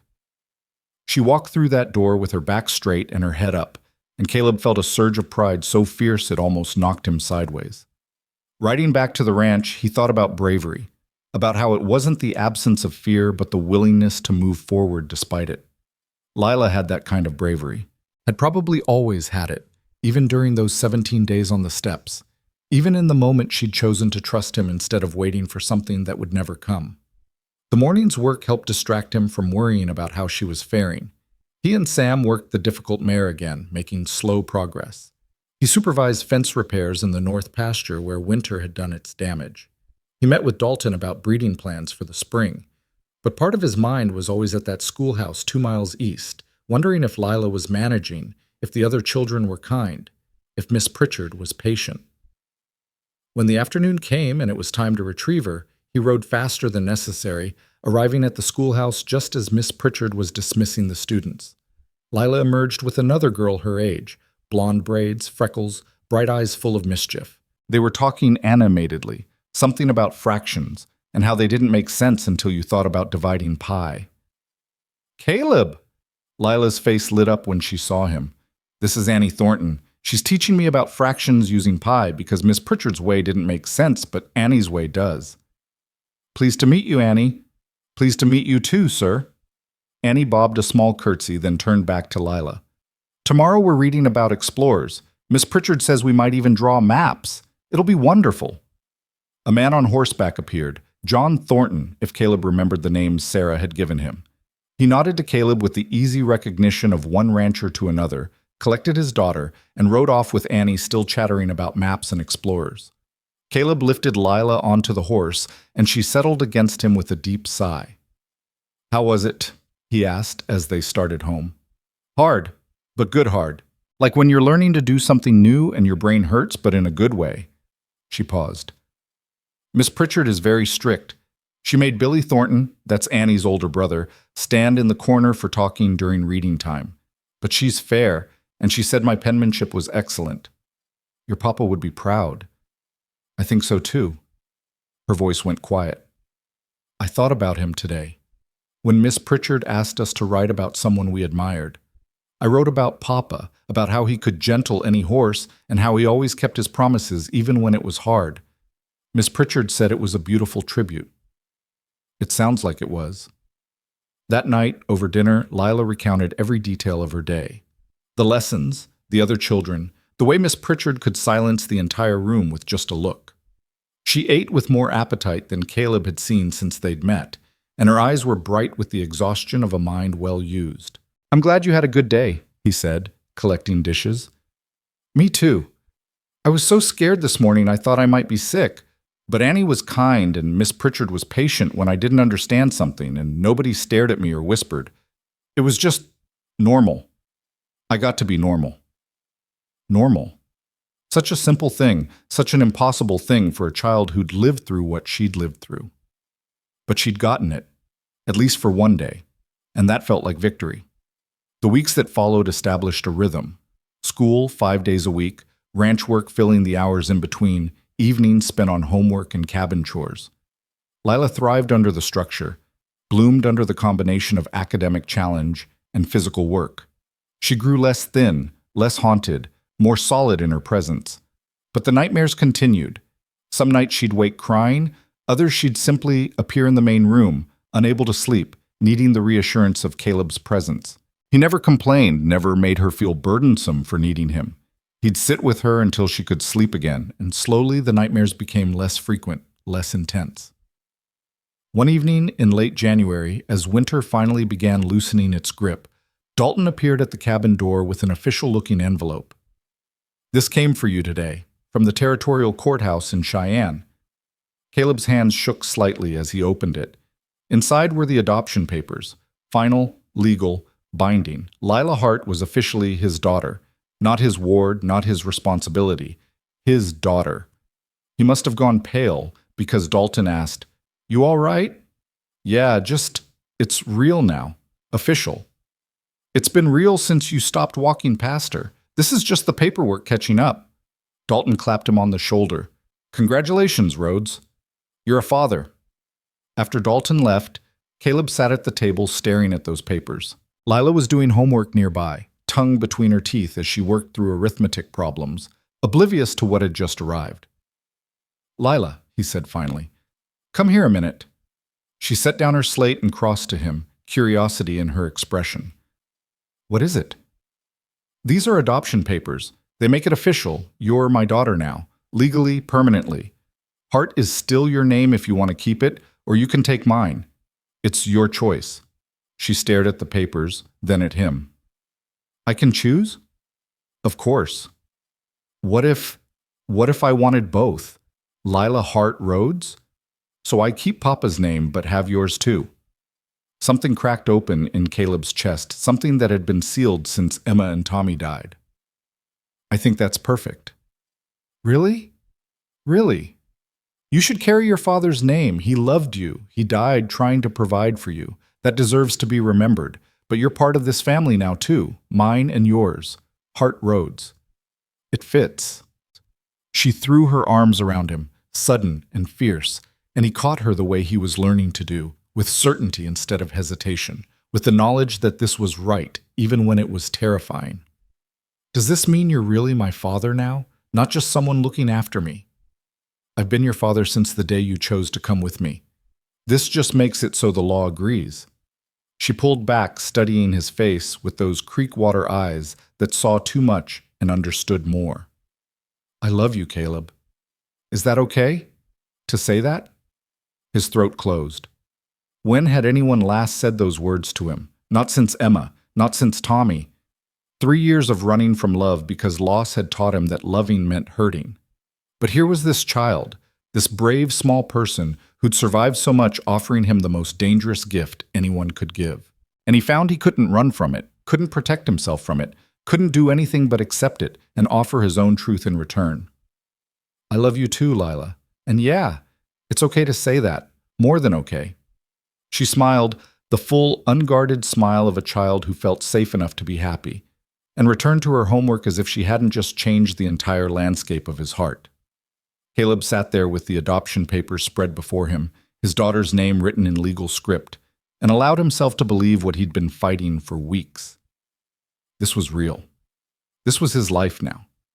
Not running, not hiding, but building something with foundation and permanence. He signed the papers with a hand that was steady this time, dated them January 28, 1884, and set them aside for filing.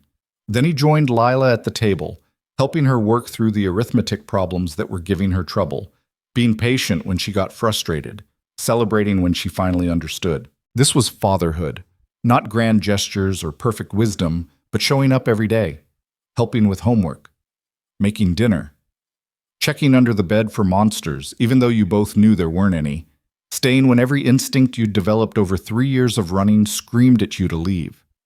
Outside, the winter wind howled around the cabin, but inside there was warmth and light, and 2 people learning how to be a family. Late that night, after Lila was asleep and the fire had burned to embers, Caleb pulled out the letter he'd written weeks ago, the one addressed to Emma. He added a new section at the bottom. "I signed the adoption papers today. Made it official. Her name is Lila Hart Rhodes now. She wanted to keep her father's name and take mine too. Smart kid, braver than I'll ever be. You'd like her, Emma.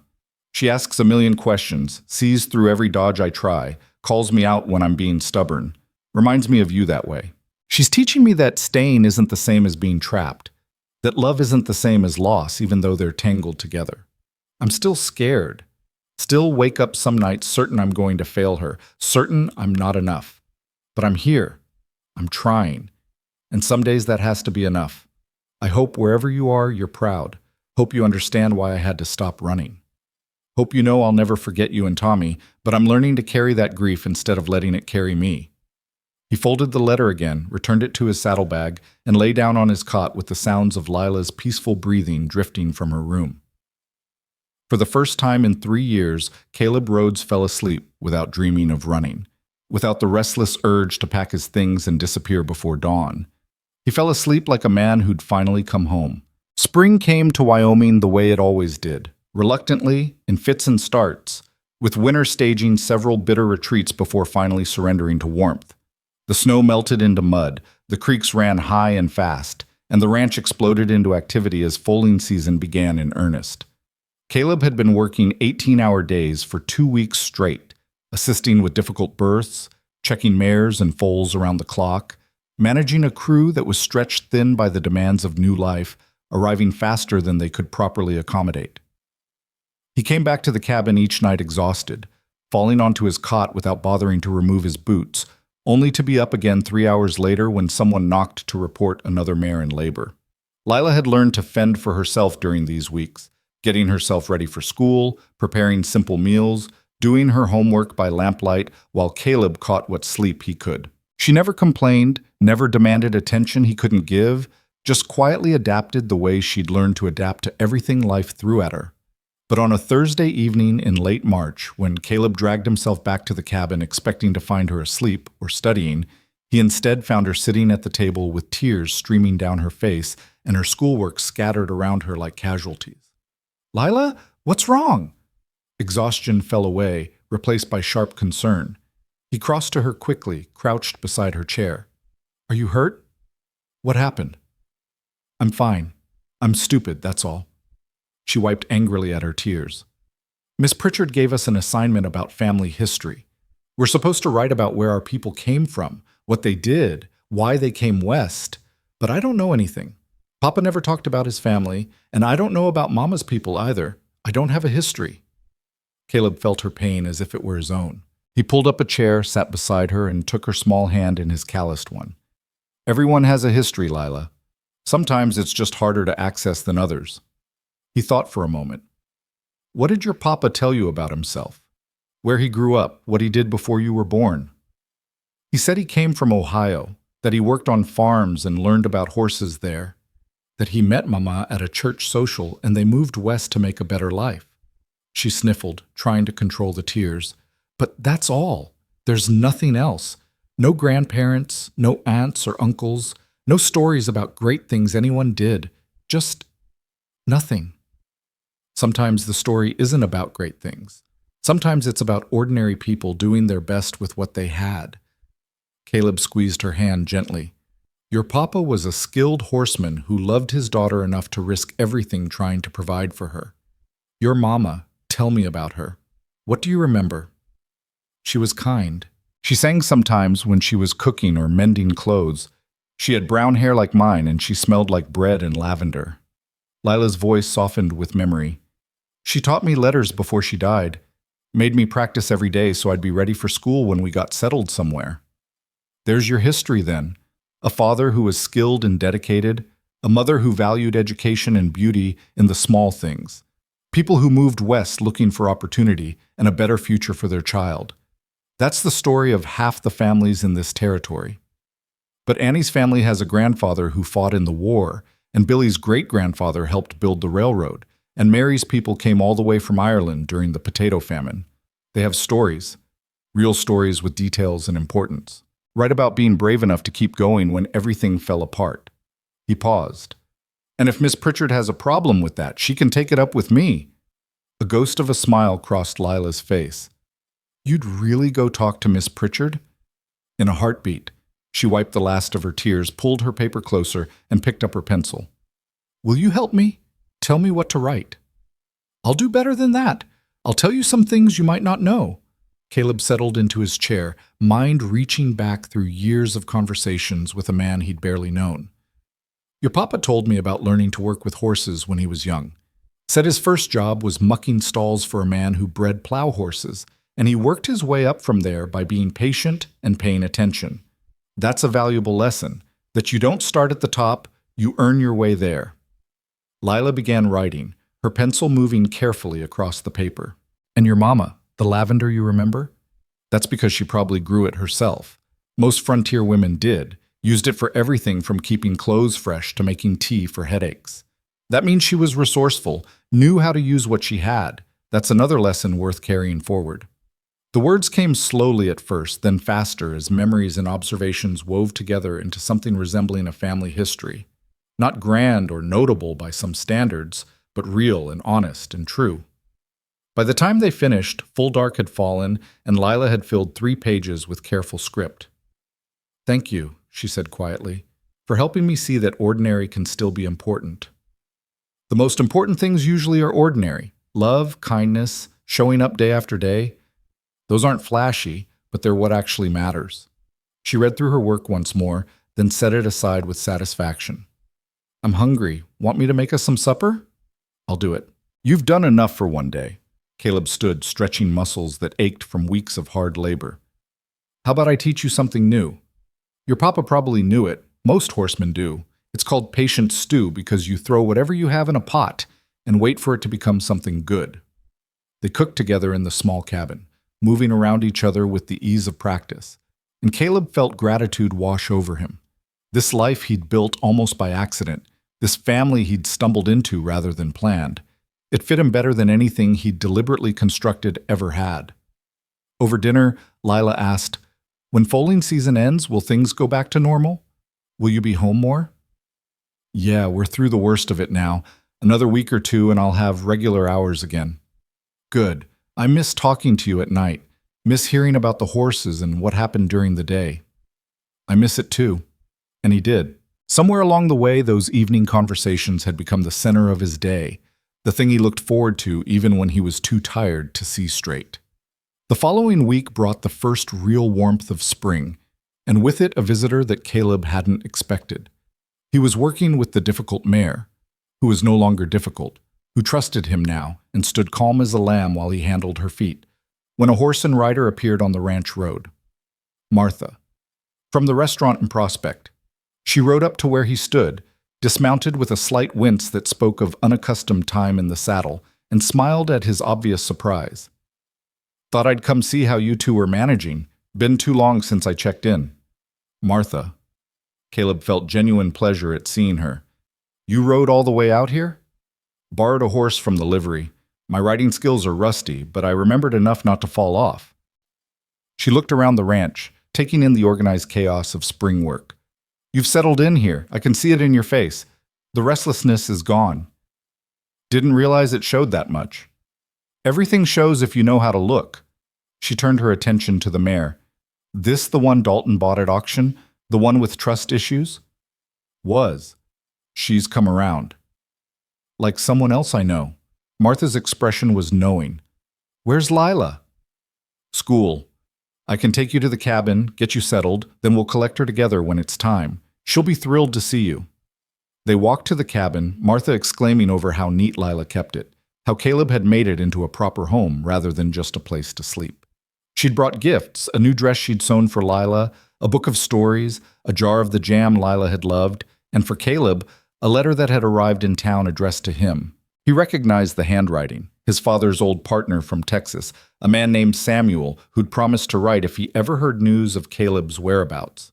The letter was brief, reporting that Caleb's father's small property had finally sold and the proceeds were being held for him, enough to provide a modest stake if he ever wanted to buy land or start his own operation. "Money from my father's place," he told Martha. "Not much, but more than I expected to see." "What will you do with it?" "Save it. For Lila's future. Education or a dowry someday, or whatever she needs when she's grown." The decision came easily, naturally. "I'm making enough to support us now. This can be her security." Martha's eyes went bright. "You really have changed, Caleb Rhodes. The man who rode into Prospect 6 months ago wouldn't have thought past the next town. Now you're planning for a child's future decades down the line." Strange how things turn out. Not strange, right. There's a difference. When they collected Lila from school, her shriek of delight at seeing Martha made half the other children jump. She launched herself at the older woman, hugging her fiercely, words tumbling out faster than sense could follow. "Martha, you came. I've missed you so much. Wait until I show you my schoolwork. Miss Pritchard says my reading comprehension is excellent. And Caleb's teaching me about horses, real teaching, not just watching, and I helped with a foaling last week. Well, I held the lantern, but that was important too. And we have a home now, a real home with my own room and everything." Martha laughed, holding Lila tight. "Sounds like you've been busy. I want to hear about all of it." That evening, the three of them sat around the cabin table while Lila recounted every detail of her new life, and Martha shared news from town. The conversation flowed easily, punctuated by laughter and the comfortable silences of people who genuinely cared for each other. After Lila went to bed, Martha and Caleb sat by the fire with coffee, speaking in low voices. "She's thriving," Martha said. "Anyone can see it. She's gained weight, got color in her cheeks, confidence in her bearing. You've done well by her. We've done well by each other. She needed a home, and I needed a reason to stop running. Turned out we were each other's answer." "And you? Are you happy, Caleb? Really happy, not just content or resigned?" He thought about that. Happiness had seemed like such an impossible concept for so long, something that belonged to other people in other lives. But now? "Yeah, I am. Didn't expect to be, didn't think I deserved to be, but watching her grow, teaching her things, knowing I'm building something that will last past tomorrow, it fills something I didn't even know was empty." That's what love does. Fills the spaces we didn't know needed filling. Martha set down her cup. "I have something to tell you. I'm selling the restaurant." Caleb's head snapped up. "What? Why?" "Because I'm 63 years old and tired, and because a young couple from Denver made me an offer I couldn't refuse. I'll have enough to retire comfortably, maybe do some traveling I've always talked about but never done." She smiled at his concern. "Don't worry, I'm not disappearing. I'll still be in Prospect, still be around to check on you two, just won't be working 18-hour days anymore. You deserve a rest, deserve to enjoy life. So do you, so does Lila. So does everyone who spent too long just surviving instead of living." She reached over, patted his hand. "I'm proud of you, Caleb. Proud of the man you've become again. Emma would be too." His throat tightened. "I hope so. I know so." Martha stayed for 2 days, spending time with Lila, helping around the cabin, meeting the Daltons and other ranch families. Before she left, she pulled Caleb aside. "You've built something good here. Don't forget that when things get hard, because they will sometimes. Remember that you chose this, that you're capable of it, and that Lila needs exactly who you are. Not some perfect father figure, just you. Flawed and trying and showing up every day." "I'll remember." "And Caleb? Stop waiting for the other shoe to drop. Not every story ends in loss. Some of them end in family and belonging and years of ordinary happiness. Let yourself have that." After she rode away, Caleb stood watching until she disappeared from view, then turned back to find Lila at his elbow. "I'm glad she came," Lila said. "Me too. She told me you saved my life. Back in town, when I was waiting. That's not... She said you were the only one who stopped. The only one who looked at me and decided to do something instead of nothing." Lila slipped her hand into his. She said some people are born heroes, and some people become heroes by making one good choice. She said you made that choice. Caleb looked down at their joined hands, his scarred and calloused from years of hard work, hers small and soft and trusting. "I didn't feel like a hero, just felt like I couldn't keep walking past something that mattered. That's what heroes are, I think. People who stop when everyone else keeps going." They walked back to the cabin together, and Caleb thought about Martha's words, about letting himself have happiness without constantly bracing for loss. It was harder than it sounded. 3 years of running had taught him that nothing good lasted, that attachment only led to pain. But maybe that was the wrong lesson. Maybe the right lesson was that nothing lasted forever, good or bad, so you had to appreciate what you had while you had it. As spring deepened into early summer, life on the ranch found its rhythm again. Foaling season ended successfully, leaving behind dozens of healthy foals that would eventually be trained and sold. Caleb's position as foreman became fully established, his authority accepted without question, his judgment trusted by Dalton and the crew alike. Lila finished her first full year of school with marks that made Miss Pritchard send home a note of commendation. She'd made real friends, Annie Thornton especially, but also several other children who rode over on weekends to play or study together. She was learning to ride her own horse, a gentle mare that Dalton had gifted her as an early birthday present, and she spent hours in the corrals with Caleb, soaking up everything he could teach her about reading horses and understanding their language. But in June, something happened that threatened to unravel the peace they'd built. A man arrived at the ranch asking for Caleb Rhodes. He was thin, weathered, with eyes that held calculation rather than kindness.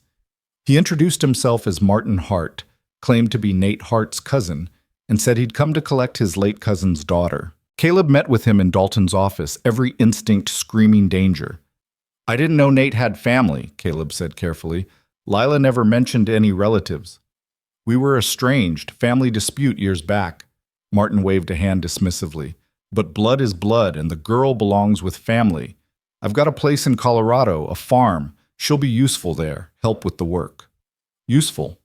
Caleb let the word hang between them. She's 8 years old. Old enough to earn her keep, old enough to be worth the trouble of raising. Martin's smile didn't reach his eyes. Look, I understand you've been caring for her, and I appreciate that. But she's my kin, and I've got legal right to her. I have adoption papers, legal and binding. Lila Hart Rhodes is my daughter now. You've got no claim. Martin's expression hardened. Those papers were filed when no other family came forward. But I'm here now, and I'm prepared to contest the adoption. Take it to court if necessary. Cost you time and money you probably don't have. Dalton, who'd been listening silently, spoke up. Mr. Hart, let me ask you something. Where were you 6 months ago when Lila was sleeping in a stockroom and begging for food? Where were you during the 17 days she sat on those steps waiting for a father who was already dead? I didn't know. You didn't know because you didn't care to know. Because if you were really family, really concerned about Nate's daughter, you'd have been checking in, staying in contact, being present. Dalton's voice was steel wrapped in velvet. Now you show up wanting to take her, and I notice you mentioned her being useful before you mentioned her being family. That tells me all I need to know about your motives. My motives are my business. The girl is my blood relative, and the law will side with the man who's been raising her, loving her, and providing for her. Caleb stood, using his height to advantage. You want to contest the adoption? Go ahead and try, but you'll be fighting me, the Daltons, and every person in this county who's seen how well Lila's doing. You'll be fighting a little girl who'll tell any judge who asks that she wants to stay exactly where she is. And you'll lose. Martin's face flushed with anger. You're making a mistake, Rhodes. I could make things very difficult for you. You could try, but here's what you don't understand. I've got nothing left to lose except her, and I won't lose her. Not to you, not to anyone. So you do whatever you think you need to do, and I'll do what I know I need to do. Protect my daughter. Martin left in a fury, and Caleb spent the rest of the day in a cold sweat, terrified that somehow this ghost from Lila's past would have legal standing to tear apart everything they'd built. That evening, he and Dalton rode into Prospect to consult with the territorial lawyer, a sharp woman named Rebecca Winters, who'd helped draft the adoption papers. She listened to the situation, asked pointed questions, and finally nodded. You're on solid legal ground. The adoption was properly filed and finalized. Martin Hart's claim of blood relation means nothing against established custody, especially given that he made no attempt to locate or care for Lila during the months she was effectively orphaned. Rebecca leaned back in her chair. But he could make trouble, file nuisance claims, drag you into court repeatedly, force you to defend your custody over and over. It would be expensive and exhausting. So what do? We get ahead of it. I'll file a preemptive motion with the territorial judge, document everything. The circumstances of how you came to care for Lila, the adoption process, her current well-being. We'll get statements from Miss Pritchard about her school performance, from Sarah Dalton about her integration into the community, even from Martha about the condition she was living in before you intervened. We build such a comprehensive case that any judge would laugh Martin Hart out of court if he tried to challenge it. They spent 3 hours assembling documentation, writing statements, building the case that would protect Lila's place in Caleb's life. By the time they finished, it was past midnight, and Caleb's hand ached from signing papers. One more thing, Rebecca said as they prepared to leave. Has Lila formally expressed her wishes about staying with you? She tells me every day in small ways, but no, not formally. Then we should get that on record, a statement from her in her own words about wanting to remain in your custody. At 8 years old, her preference carries significant weight with judges. Rebecca's expression softened. I know this is frightening, Caleb, but you've done everything right. The law is on your side, morality is on your side, and most importantly, Lila is on your side.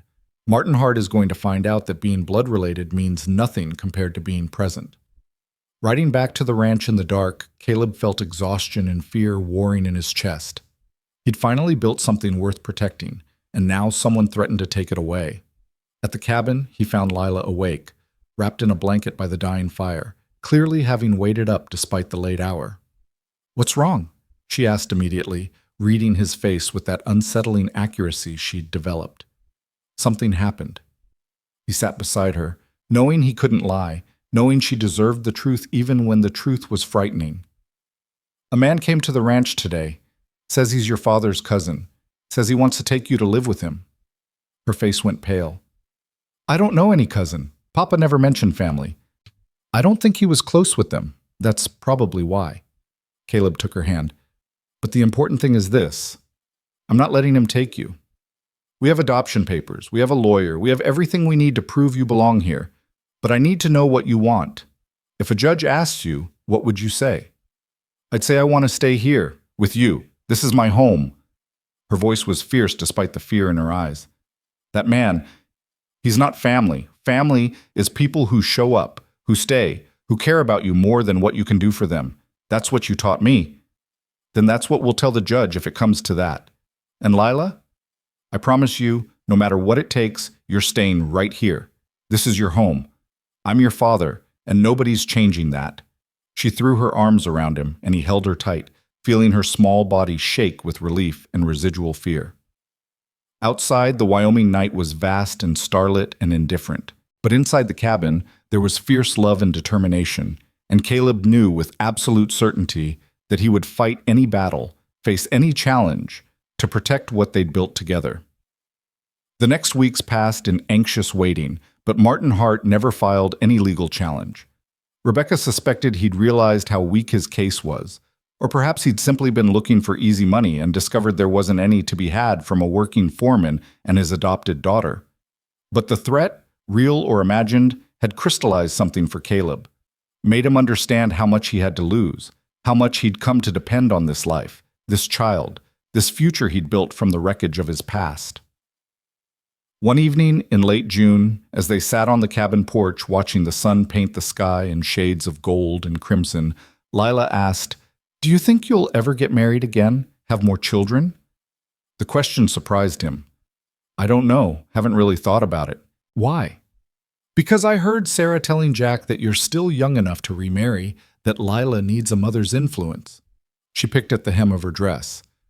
"I don't want you to marry someone just because people think you should. But I also don't want you to be lonely because of me." Caleb considered his words carefully. "I'm not lonely. Alone sometimes, when you're at school or I'm working late, but not lonely. There's a difference." "But wouldn't it be nice to have someone else here, someone to talk to and share things with?" "Maybe someday. If the right person came along, someone who understood us and wanted to be part of what we've built." He looked at her seriously. "But here's the thing, Lila. Whatever happens in the future, whoever might or might not come into our lives, you're my priority. You're my daughter, and that doesn't change regardless of anything else. Any woman I'd consider marrying would have to understand that and accept it completely." She nodded, seeming satisfied. "Good. Because I like our family the way it is. Just us. We work. We do work. Better than I ever expected." As summer deepened, Caleb found himself thinking about what Lila had said, about marriage, about the future, about building something even larger than what they already had. He thought he was done with those dreams, done with planning beyond the next season. But parenthood had changed him in fundamental ways, made him want stability and continuity, and a future that stretched out beyond his own limited vision. He didn't pursue it actively, didn't go looking for romance or companionship, but he stopped assuming he'd be alone forever, stopped treating his life as something temporary that might fall apart at any moment. He allowed himself to imagine years ahead, watching Lila grow up, teaching her to train horses, walking her down an aisle someday if she chose to marry, becoming a grandfather perhaps if life granted him that gift. These were dangerous thoughts for a man who'd spent 3 years believing he was done with hope, but they were also healing thoughts. Evidence that he'd finally stopped running from the future and started walking toward it. In August, for Lila's 8th birthday, the entire ranch community gathered for a celebration. Sarah Dalton organized it, insisting that birthdays mattered, that marking another year of life was worth celebrating properly. There was food and music, games for the children, even a small cake that Sarah had baked with elaborate frosting. Lila stood in the center of it all, surrounded by friends and family. Not the family she'd been born into, but the family she'd found and built. And Caleb watched her glow with happiness. This was what childhood should be. Not waiting on cold steps or wondering where your next meal would come from, but laughing with friends and eating too much cake and feeling absolutely certain that you were loved and wanted. As the sun set and people began drifting home, Lila found Caleb sitting on the corral fence, watching the horses move through the gathering dusk. "Thank you," she said, climbing up to sit beside him. "For everything. For stopping that day, for bringing me here, for being my father, for giving me a life worth celebrating. You gave me one too. Gave me a reason to stop running, a reason to build something lasting. So I think we're even. We're not even. We're family. That's better than even." They sat together in comfortable silence, watching stars emerge one by one in the darkening sky, and Caleb felt something he hadn't felt in years. Not just contentment, but genuine peace. The kind that came from knowing you were exactly where you were supposed to be, doing exactly what you were meant to do. A year ago, he'd been a drifter with no ties and no future beyond the next town.